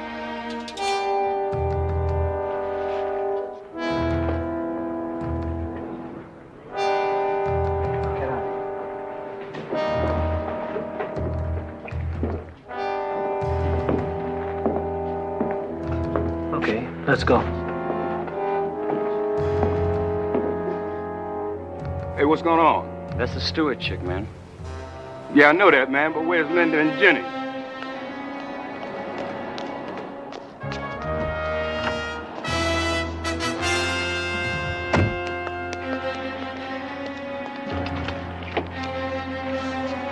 Slide over. Damn, they must have gone out the back. Let's get him, Joe.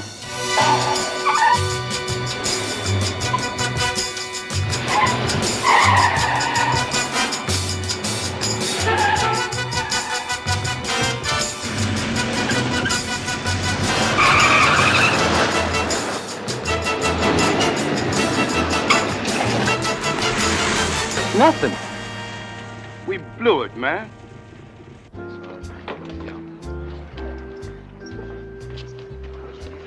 So I've always wanted to be a chemist. I was at the top of my class.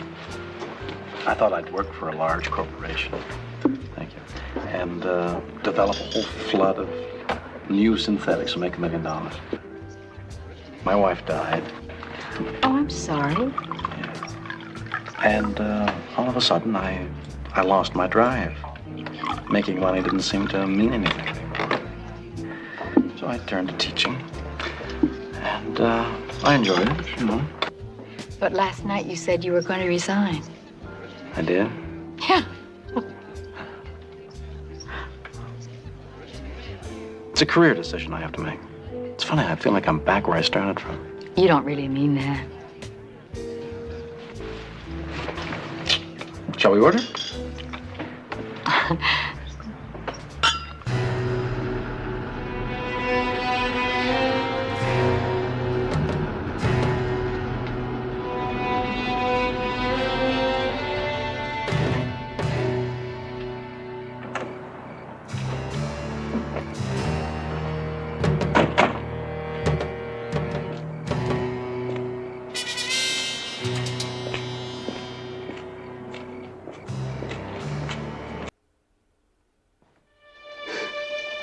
Why'd you pick her? Huh? You could have picked 20 other people in the department that had more experience. You didn't have to pick my wife. No, Sorry, Mom. What can I tell you, man?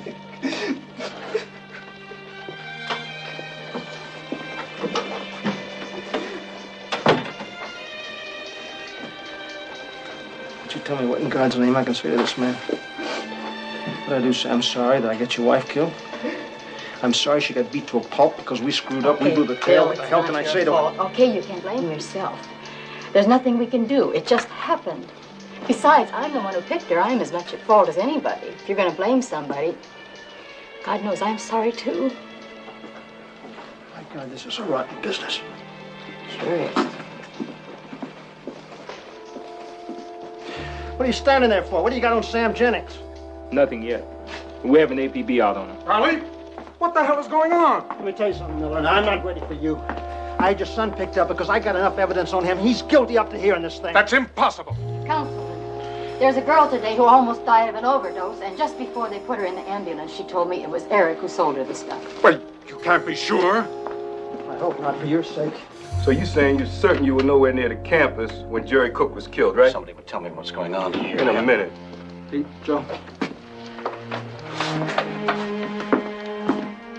I have no...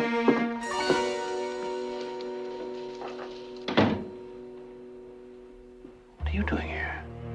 I'm a police officer, Mark. I'm investigating narcotics at MacArthur High. Sit down. Come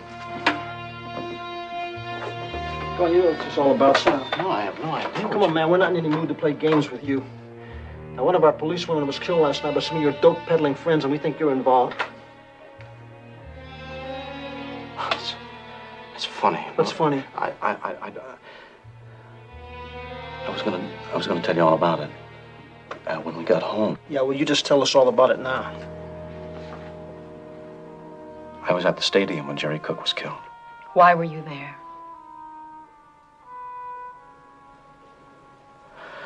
I knew he was on drugs. I knew he was pushing them. I tried to get him to quit. That night he called me at home and he said he wanted to meet me. Said he'd finally decided, but that he was afraid of the people he was working for. Did he give you any names? He said he'd tell me when we got together. Said that if I thought he should, he'd turn himself into the police. But I was too late. What happened? He was struggling with someone, and he fell. I looked up, and I recognized the person. Mickey Ross? That's right. How did you know? Because he's the same person who met you in the school parking lot the next day. Where did you know him from? We lived on the same block together. We were kind of kids together. What about Jay Stemper? Do you know him too? Yes, I know Jay Stemper. She died. And that's when you went into teaching. I quit Stemper. I never worked for him again. But now, Now what? now he's trying to force me to go back to work for him. Says he's expanding his operation. Says he'll tell the people at school about me. What did you tell him? I told him I'd let him know tomorrow, but I made up my mind. I wasn't going to. Before, I never really thought about where the drugs were going. I suppose I didn't really want to know. Now, being a teacher, I see what's happening to all those kids. Are you willing to testify to all this against Stemper and Ross? Oh, yes.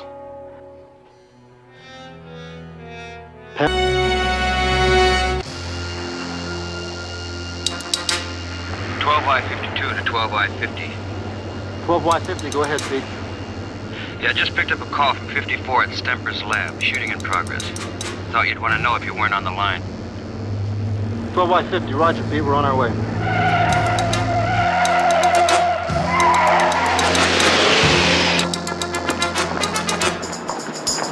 What's happened? We got Stemper in the back seat of the squad car. We came here to stake out the place like you asked. We were here only about a couple of minutes. We hear this shot. Stemper comes running out. All right, Stemper, what's going on? Hey, look, all I know is I'm minding my own business in the office when this crazy idiot comes busting in. He goes to my boy Mickey. Who? That basketball player, Sam Jennings. It was like he was out of his mind. Mickey pulled a gun to defend himself, and that's when they started fighting over it, and the gun went off. And that's how I got right the hell out of there. Are they still inside? Yeah, they're in the basement. This guy, Sam Jennings, has a gun. He's got Mickey's corner. Kill Mickey, we'll never nail him. Just because I'm a cop doesn't mean we're still not friends. He's right. We need Mickey's testimony. And you gotta help us, buddy. Listen, you owe it to yourself. You owe it to that girl who was killed tonight. She was just a young girl. Had everything going. And so do you, Sam. No! I'm trapped! No! I'm just a junkie! That's how they got me to push the stuff. And at my own school. But it was Stemper. He gave the orders. You can kick it, Sam. You can be an example to all the kids. You kill Mickey and it's all over for you, buddy. I mean, you'll never find out.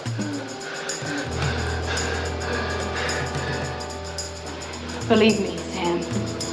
Trust us. You wouldn't kid me, would you? We wouldn't kid you.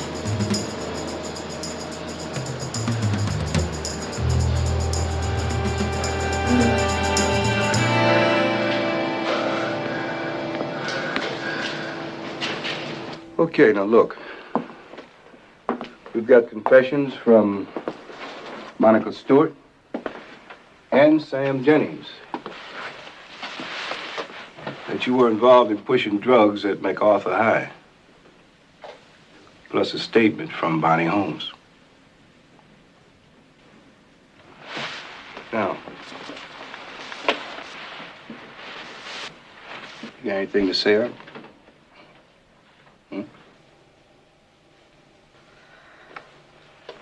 Okay, it's true. But I was never on that stuff like they were. Mm-hmm. You know, I just needed that money for my campaign.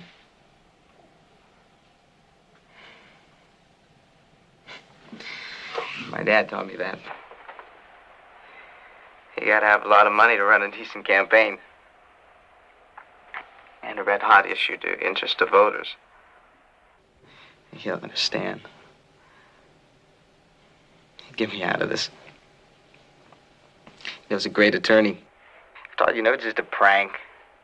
I'll probably be on, you know, probation for a while. This shouldn't affect my future in politics. You read the papers, right? Yeah, I read the papers.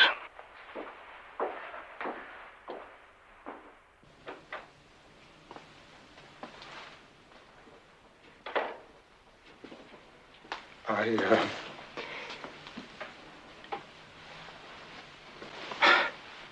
got my whole life tied up in that boy. What do I do now? Well, the way I see it, Mr. Miller, You'll probably live up to your son's expectations. You go out and hire him a very expensive attorney, get him off with a very light or suspended sentence. I don't think that's funny. Neither do I.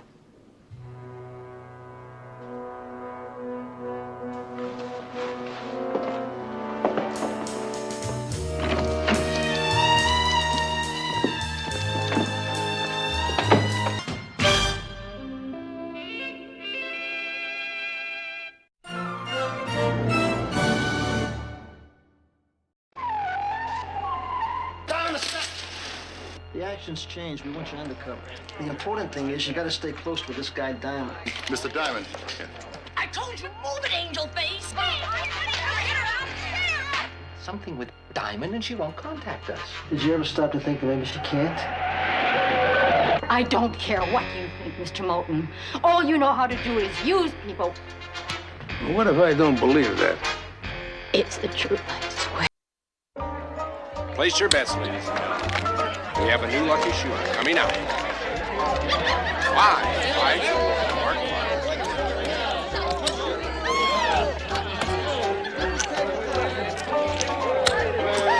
Coming in every roll. Place your bets. 6,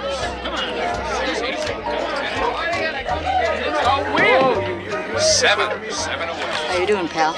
You're breaking my friend up. Oh, we gotta have a little luck. Come on, you gotta. Well, we'll see if we can change your luck. Bets, everybody.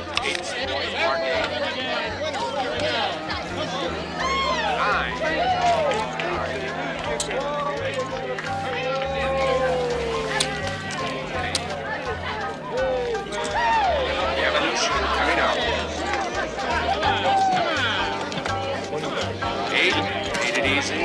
Right apart. 8. What is it? Boss, we're about 5 minutes from the drop.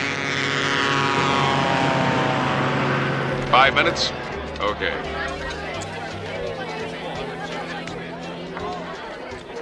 Do me a favor, Lou, will you? Slow it down on the curves. 21. Sorry.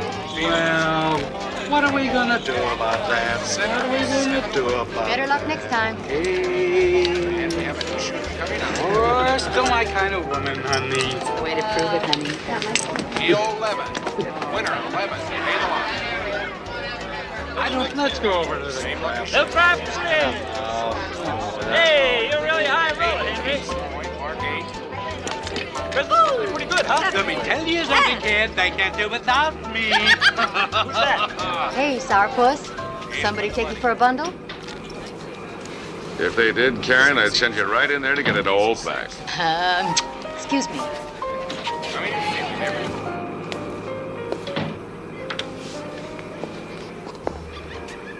12Y50. 12Y50. Go ahead, 52. Everything's on schedule, 50. I should have enough within an hour. 9. Field roll. Yeah. They're just ahead of us, Mr. Diamond.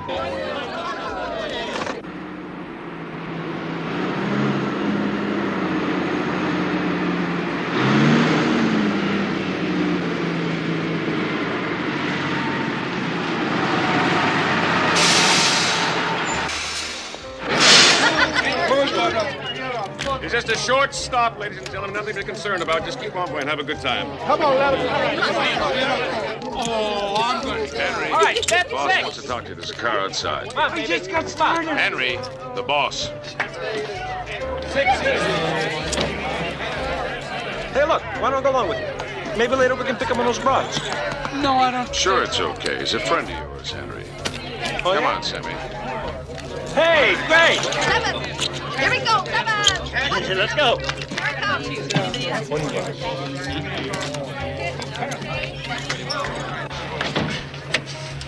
$50. It was a couple of gamblers. They were getting... And Diamond is with them.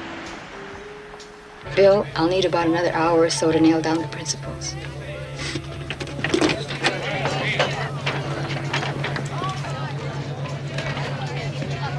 Diamond, this is my first night off in 2 weeks. What does he want? Him.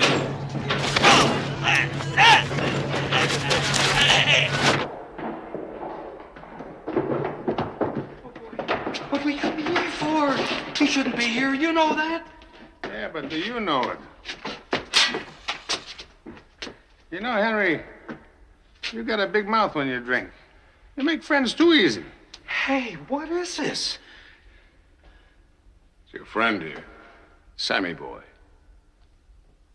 He's a plant. A plant?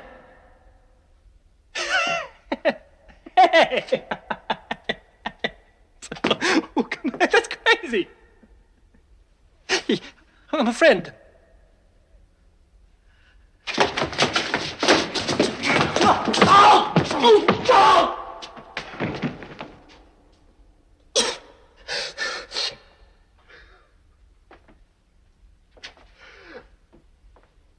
What did he tell you, Sammy?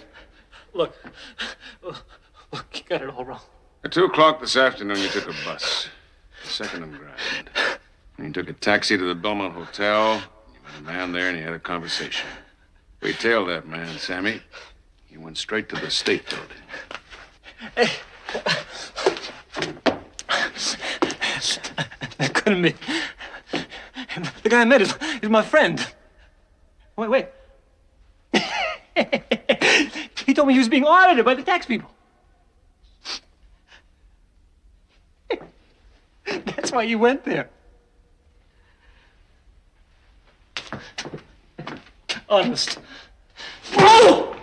I'll tell! I'll tell. No more. Then tell us. I had to work off a case. So they paid me to get inside and see what I could find out.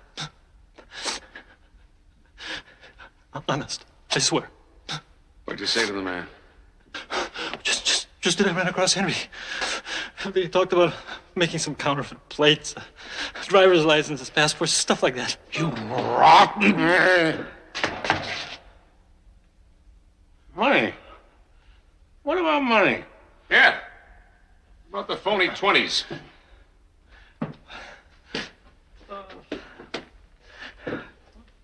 Henry said he was the best. He could make a 20 better than the U.S. Treasury. Henry tell you his second name?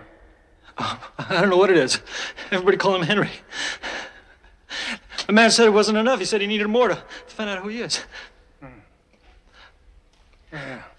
And then he told you where this place was down here where he does his fancy engraving. No, I didn't. No, he's lying. I didn't tell him anything. Tell him that I didn't tell you anything. You're lying. Tell him that. Sammy, you sang well. Eddie, just to be safe, we move the operation. What about him? Eddie, what about him? You're the junior partner.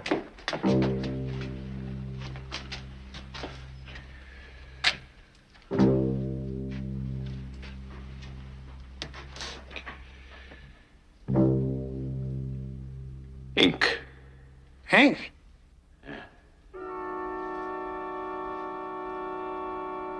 Maybe his friends will give him a nice funeral.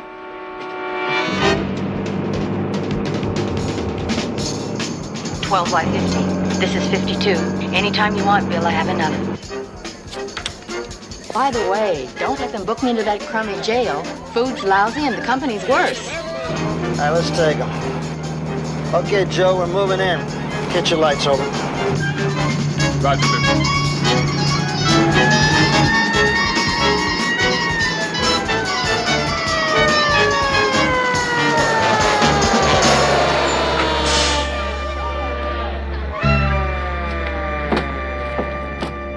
Tap on you, buddy. You busted. Open up. Hey, ladies and gentlemen. Nothing to be concerned about. It's just a friendly visit from your local police department. Now, if everybody will just file out, you're all under arrest for gambling. Come on. Let's go. Move along. Let's go. Let's go. Let's move it. We'll return the money. All right, come on. Step along, please. Step along to the rear of the van. Let's go. Hey, buddy.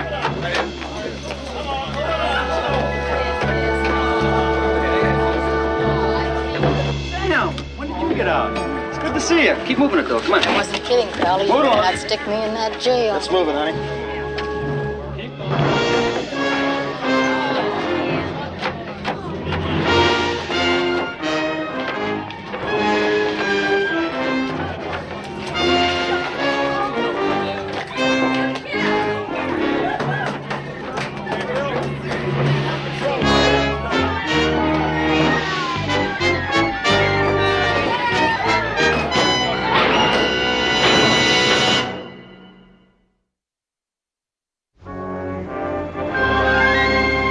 is serious, Paul. I know. We'll settle it as soon as Crowley gets here. Crowley's here. What's up? Will you tell us what went on with that truck? Oh, Sergeant Crowley, Alexander Molson. Alex is in charge of the state organized crime team, Bill. Deputy Attorney General's office. Now, just what is with this Mickey Mouse gambling raid? Well, I'm sorry. I didn't know the department had stopped working organized gambling. For your information, Sergeant, that rolling casino was merely peanuts compared to what we were onto. What's he talking about? Alex had an informant in that casino. The name was Samuel Kaplan. They were working another angle on Diamond Coast Trucking. Yeah, and now he has been busted. I mean, they were spooked enough before. But now Kaplan just may be blamed for having burned your raid. Well, that's bad luck. Don't you have anybody else? Well, yes, Sergeant, Sergeant Crowley. Crowley, yes, we do have somebody else. A dispatcher in their garage. She was duped in with a promise of no testimony. This is Sammy Kaplan. I want you to bail him out, and that should give him the proper cover. Well, I'm sorry, I can't help you. Sergeant, you just were given a direct order. Yeah, I said I can't help you. This man wasn't arrested. He wasn't there. Hello. Yeah. Alex. Yeah, Moulton here. Kaplan's dead. What? You wasted my informer. You had somebody working on that job, didn't you? Yeah, policewoman. Where is she now? She's in jail. She's waiting for me to spring her. Book her. Paul? Book her? I want you to book her right away. With Kaplan dead, I need her. I wanted to take Kaplan's place. And I want Crowley and his entire team under my personal command. Yeah. Paul, now wait a minute. My squad's overloaded now. I don't want any part of this guy's operation. I have to call the governor. Yeah. Booker. Paul! Booker!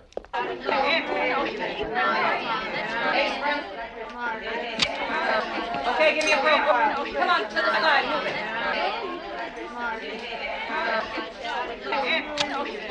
Okay, that's it.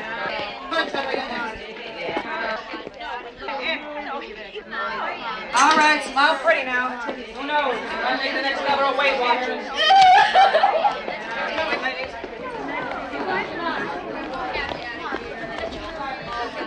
This is all a mistake, you know. And if my husband ever finds it, they won't let my husband know. It'll all be fine. If I call an attorney, they won't have let my husband know. Busy night. No more private rooms, ladies. Come on, move it. In. Will they keep us here long? You know, I don't know. my son's birthday is next Wednesday. Oh, you'll make it. You'll be fine. Hey, now don't you worry, honey. We'll see that no one bothers you. Leave me alone. Hey, I'm only here to protect you. Teresa, what are you doing here? Hey, move it. Cut it out. What are you doing here? I told you, move it, angel face. Hey, I think you're shouting.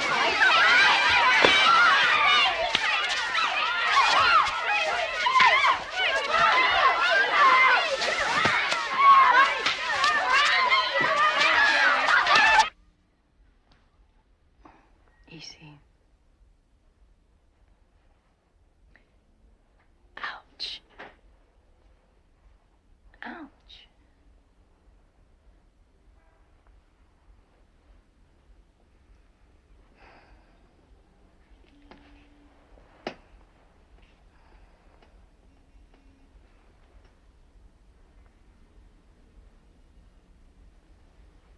Crowley? Crowley, keep your cotton-picking hands off me. What happened to you? I got in the way of a couple of lady wrestlers.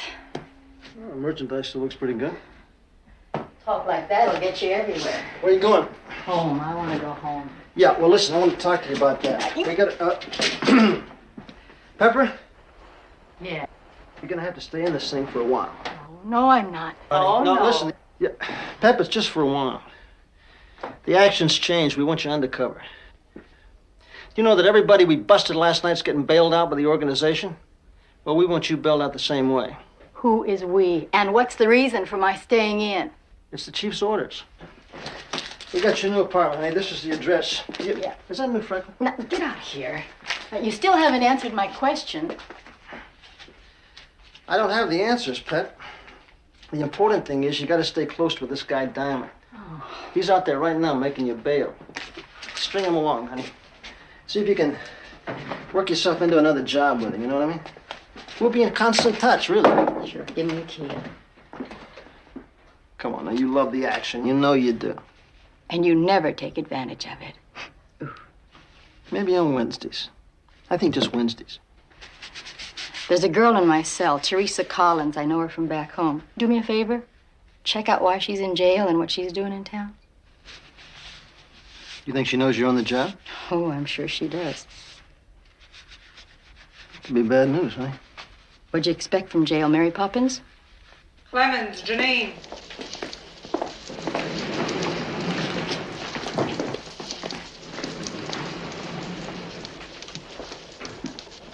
Hi. What took you so long? Getting rough in there? A picnic it ain't. Think I'd better cure. Such as? Brandon, Karen. What's this? That's a job. I told you I'd take care of you. Job. Sign here, please. Well, when do I start? Check your property. Well, you could start tomorrow, but I figured tonight we might go to your place and have a couple of drinks. Hey, by the time you got the ice cubes out, I'd be asleep by now. I'm sorry. In that case, the job starts now.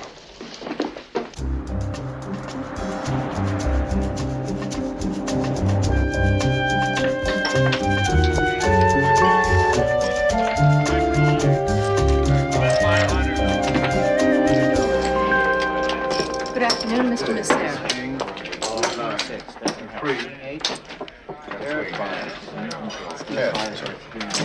Is he always that happy? Mr. M, got a million things in his mind. Well, I'm sure not one of them. No, you're wrong, Ken. I was very pleased the way you handled that gambling bust. Mr. Diamond.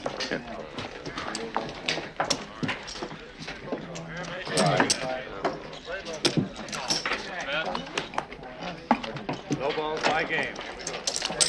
Eddie? Do you have another casino? These high rollers never heard of a tip, and I'm just not making it here. You're doing better than downstairs.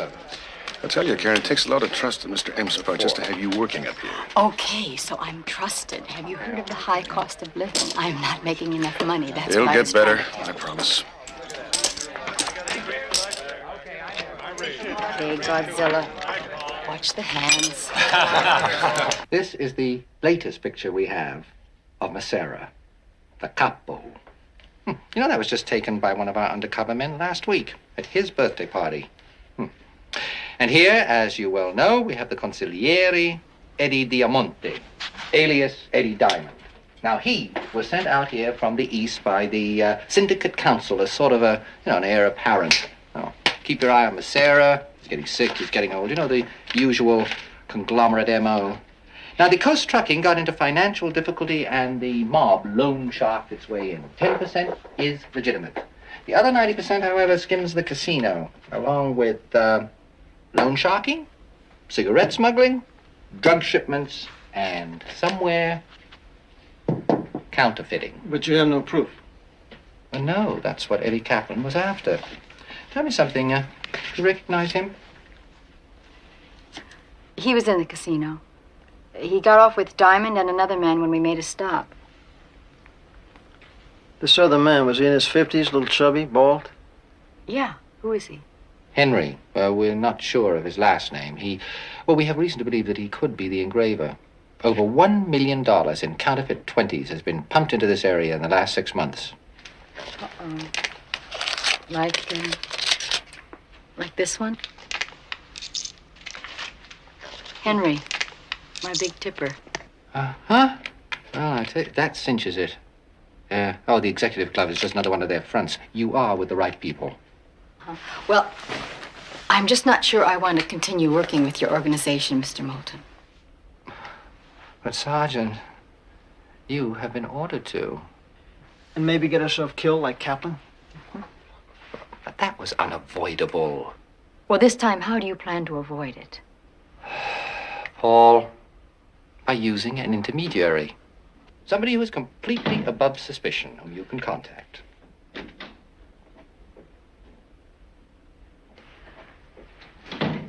Teresa. I'm so glad you're all right. I'm fine. Is this your idea of helping her? It was my idea. She will be the perfect contact. She will be paid for the work, and the charge of prostitution will be dropped.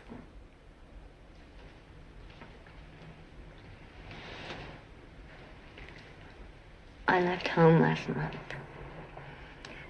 The folks were not real happy about the divorce.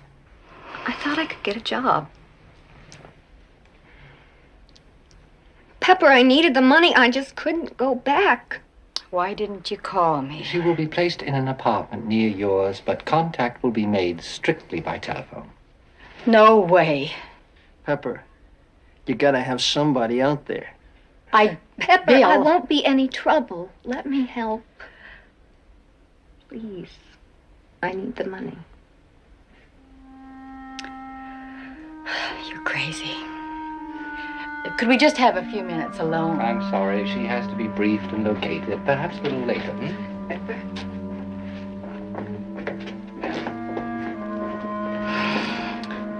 Thanks for what?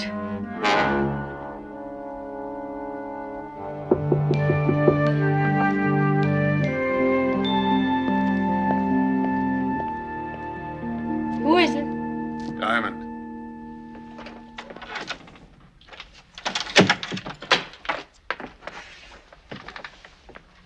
You alone? No, Marlon Brando's in the closet, but come on in. Yeah, well, he can wait. We've got business. You want some coffee? No. You wanted better bread? I got you a better job. How much better? Oh, better. Take a car to San Francisco, you leave it there, and you fly right straight home. What's in the car besides me? Karen, you want the job? I'll be right back. Mr. M likes to be very careful. You want the job, we'll leave right now. No stops, no delays. Okay? That's good. Okay. Here's your phony driver's license. Here's your ticket for the plane back from San Francisco. It's your car.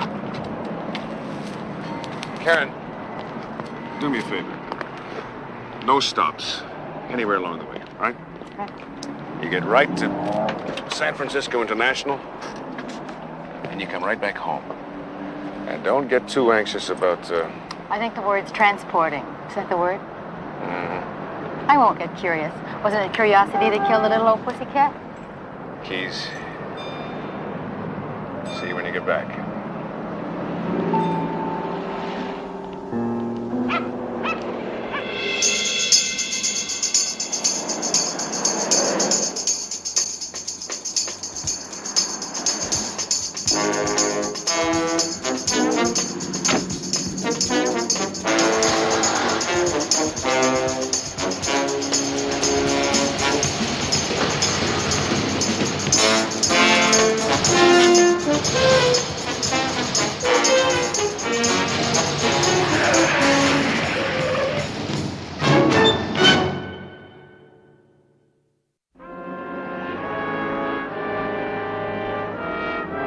I know your orders were to follow Eddie Diamond, but what has happened to the girl? No more excuses. Have you heard from her? Then call back every half hour until you do hear from her. Yes. Damn. She's into something with Diamond and she won't contact us. Did you ever stop to think that maybe she can't?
May I please see your license, ma'am? I'm Sergeant Anderson, Special Investigations.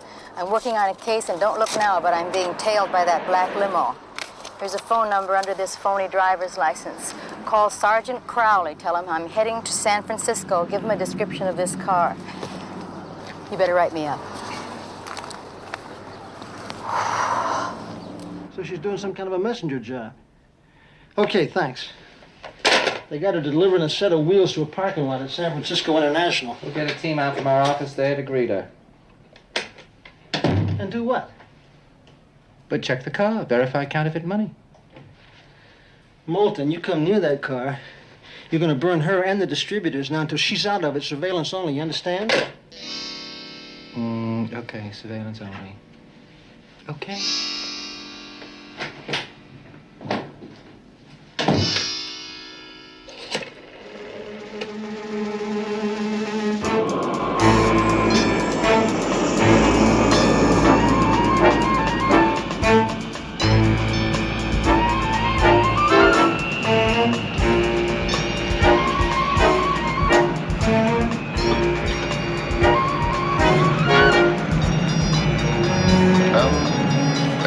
Place. Any hitches? Just one. I don't think there's anything to it, but she got herself pulled over by a traffic cop.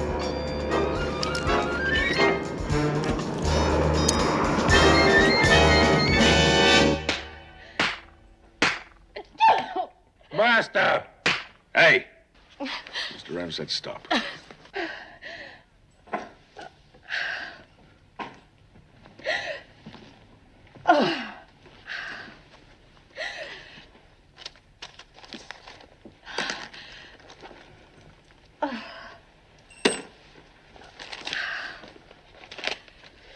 Karen Brennan. That's your name? Yes. That's your name, Eddie? Yeah. Karen, now tell me, this citation. Why'd you get that cop's attention yesterday?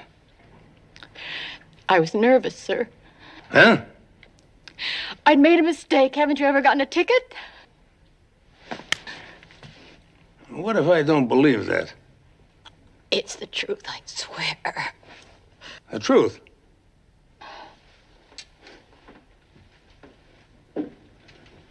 Eddie, you believe this Karen? Look, Mr. M, why don't you just make a call? If the pickup man's been busted, that's one thing. Huh? We lose the messenger, we lose the load. And if not, we'll find out about that, too. Good idea.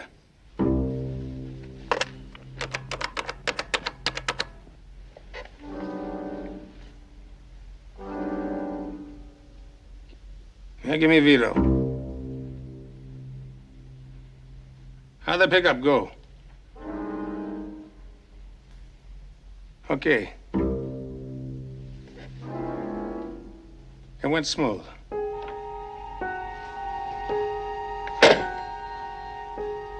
I offer you my apologies. I'd like to go now.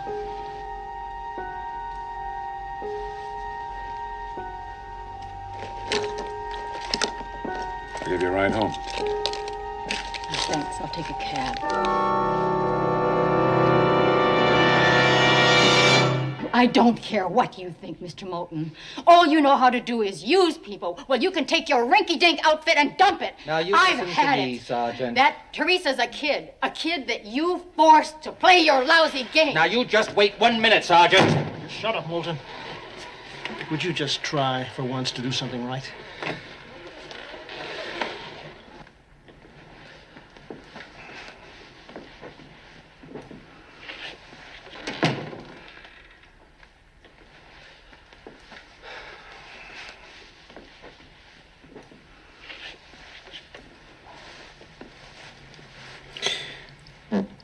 Old Magic Fingers Crowley's here.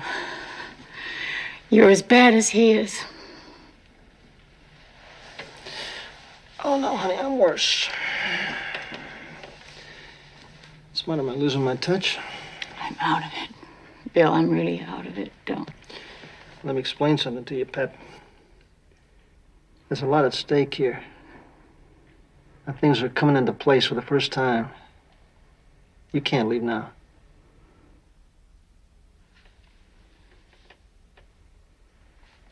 You look tired. I am tired. I'll tell you something. When your eyes get that heavy lidded look like right now, you ain't a bad looking broad. You get that little faraway smile, which I ain't about to get one of right now, right? Only one a moment? Just one?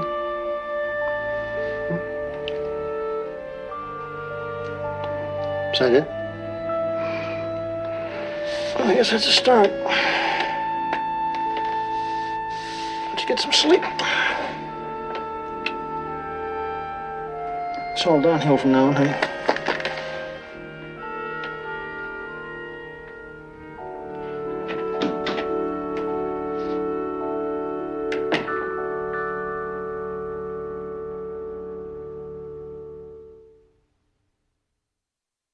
You know, Eddie, because you get older, it doesn't mean you get stupider.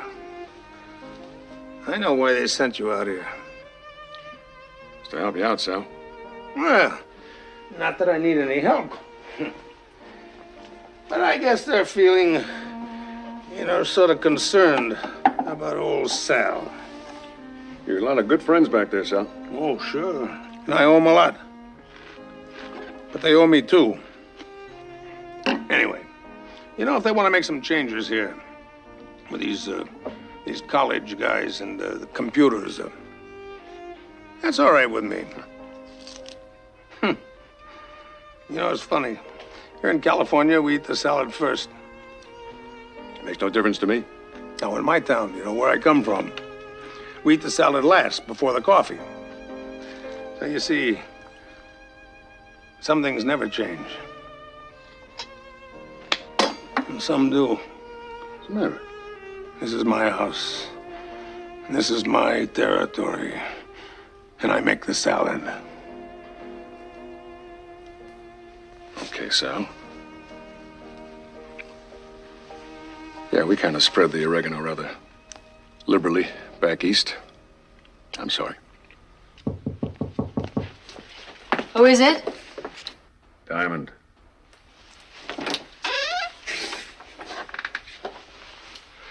We forgot something yesterday. Oh, what's that? Payment. A job well done.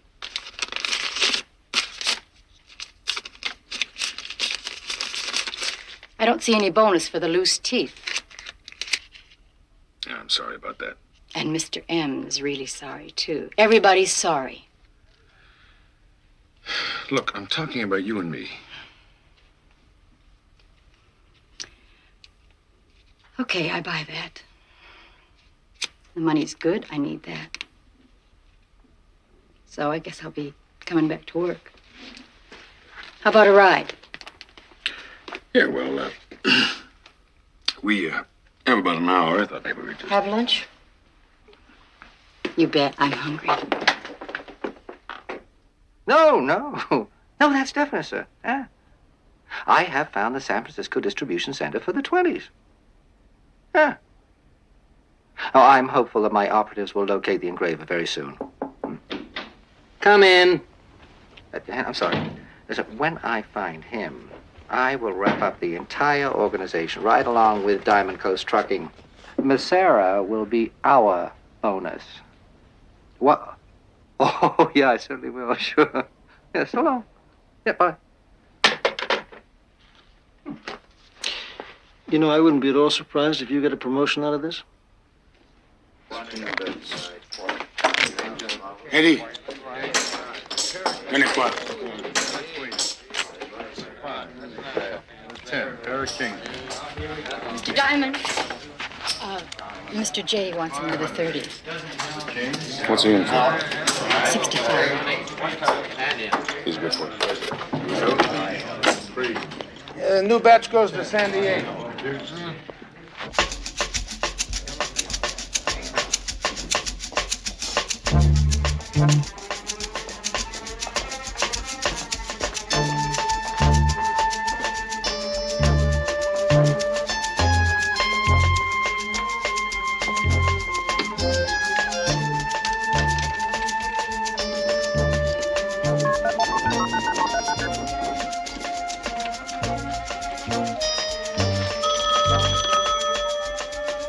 Hello?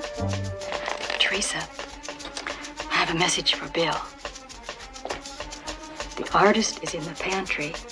They're making a delivery to Mr. Velasquez, Diego Velasquez. That's all I know. I'll tell him. Teresa, I have a message for Bill. The artist is in the pantry. They're making a delivery to Mr. Velasquez, Diego Velasquez. That's all I know. I'll tell him.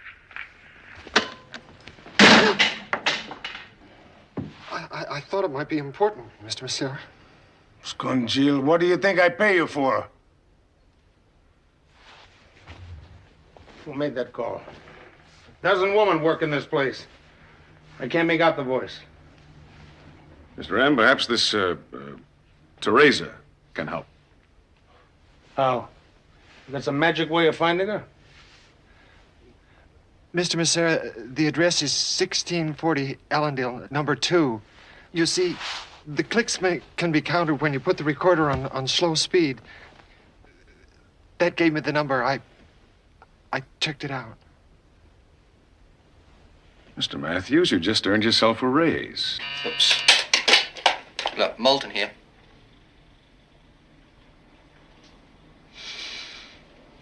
All right. What was that? My man covering the Collins girl. What is his name? I forget. He's been shot. What about the girl? She's gone. They've got her. Oh, you never use a soft match. A good cigar. You take a wooden match. Now you burn it down here. I sort of roast it. And by that time, you see, all the sulfur's gone. All right.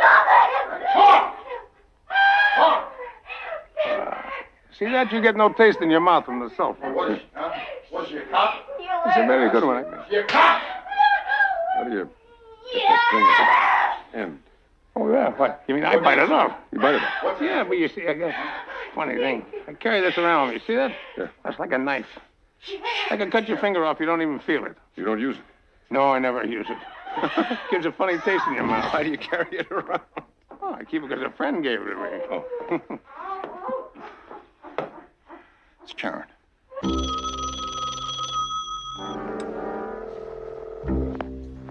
Come on, Teresa.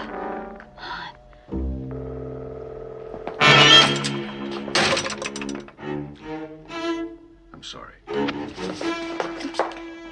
I really am sorry.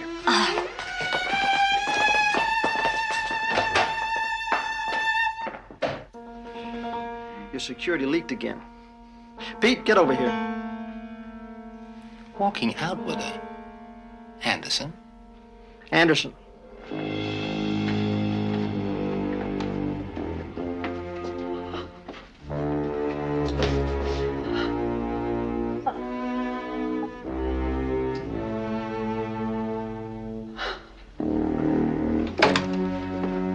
Teresa?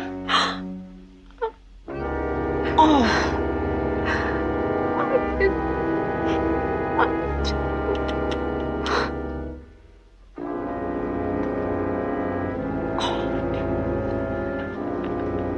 No, Yeah. Henry, no. Okay, what do you got? Right. But we are doing... 18's working north, 6 others to the Yeah, south. black Cadillac, What about speeding Elmwood? right. What about Elmwood? 75. It's covered. Go ahead. How many more people just like that? a An old lady with a what? What's our people like? With that. Oh, no. I assure you it's going to be all right. What's the dog Check with the watch, maybe. Maybe they got a couple of bodies we can have. All right, now get the Check with Vice, maybe they got some teams. Right, I got that part.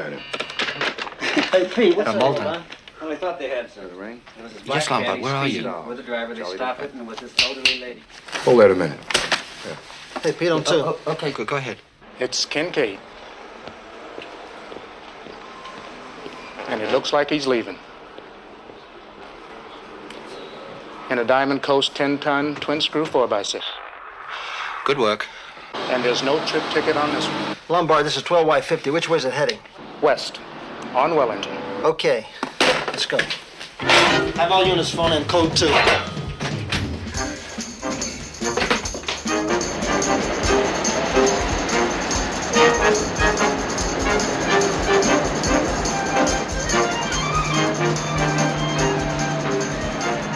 X43, we just spotted the van heading southbound on San Marco at Benson. 43 from 50. Stay on him. Don't get too close. I'll pick you up in Magnolia. 52 from 50. Come in, 52. Roger, 50. Yeah, Pete. Try to pick us up in Magnolia. Just follow behind us, okay? Yeah, we're about 50 feet behind you.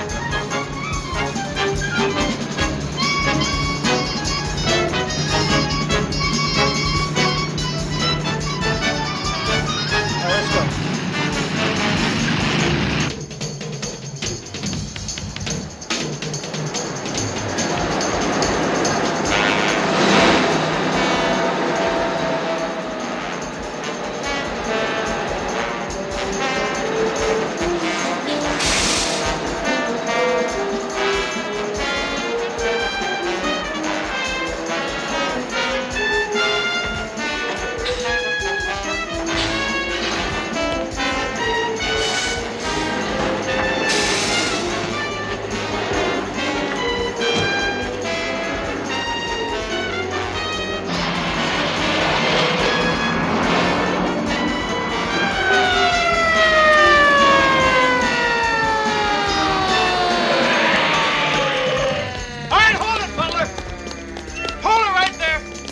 You want it down the steps?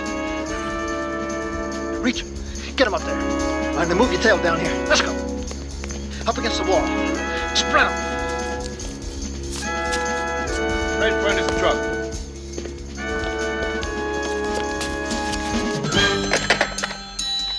Yeah. Boss, we got visitors at the back gate. Visitors, yeah? The cops, they got the truck. Who are they talking to? Butler. Butler. He's squealing like a stuck pig. I see. Everything all right, sir? Oh, yeah. Yeah. That was Chicago. Chicago. Oh, yeah. Yes, Aldo's brother. Aldo's flying down here. He wants to have a little talk with me. About what? Well, to tell you the truth,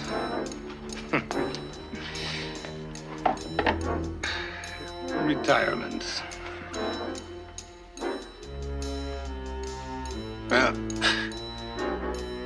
after all, I'm not getting any younger. This arthritis isn't getting any better. Well, you know, I'm even starting to get mad about little things like, oregano. Maybe they're right. It's time to quit, huh? Well, come on. Look, we drive down to the city. We go out to the airport and we meet Aldo's plane. Together. Yeah. The old and the new.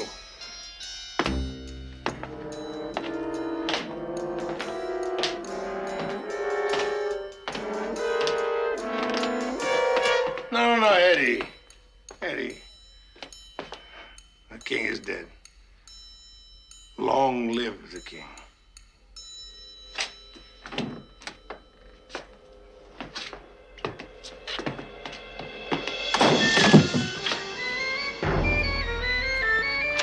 Hey!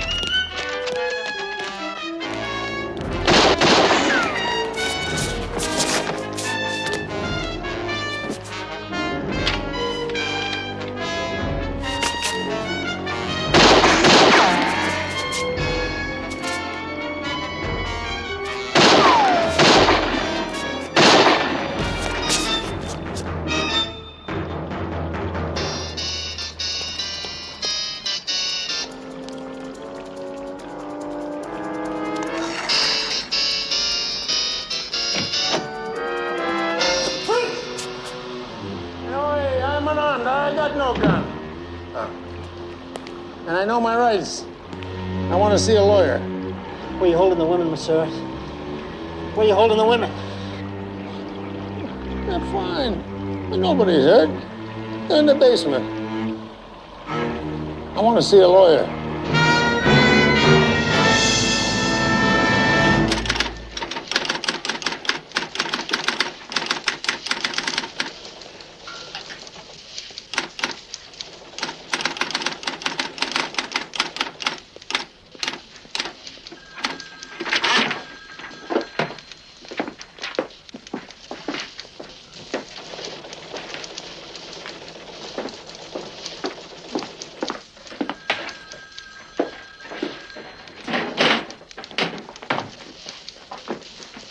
You left the G out of resignation.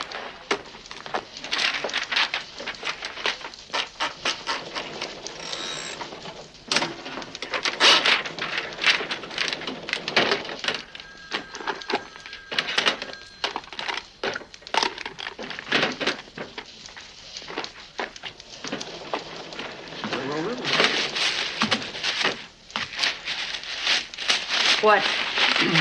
You want to sign it?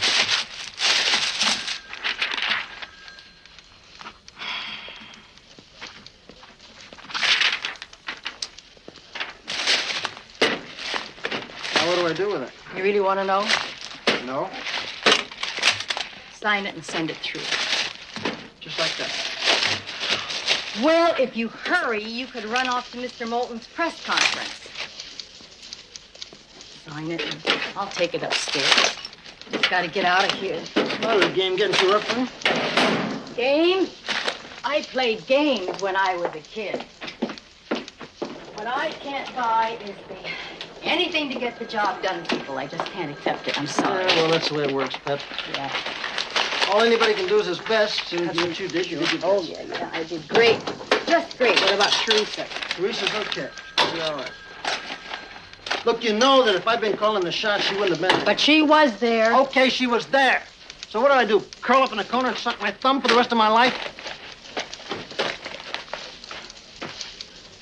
I'm going home. I gotta think. Yeah, well, you want to think over a teriyaki steak? Maybe a couple of Mai Tais, a little fried shrimp. Not necessarily in that order. You really gonna spring? I'll even read your fortune cookie. You gotta do it. Magic fingers. There. Try that in your sukiyaki. Come on.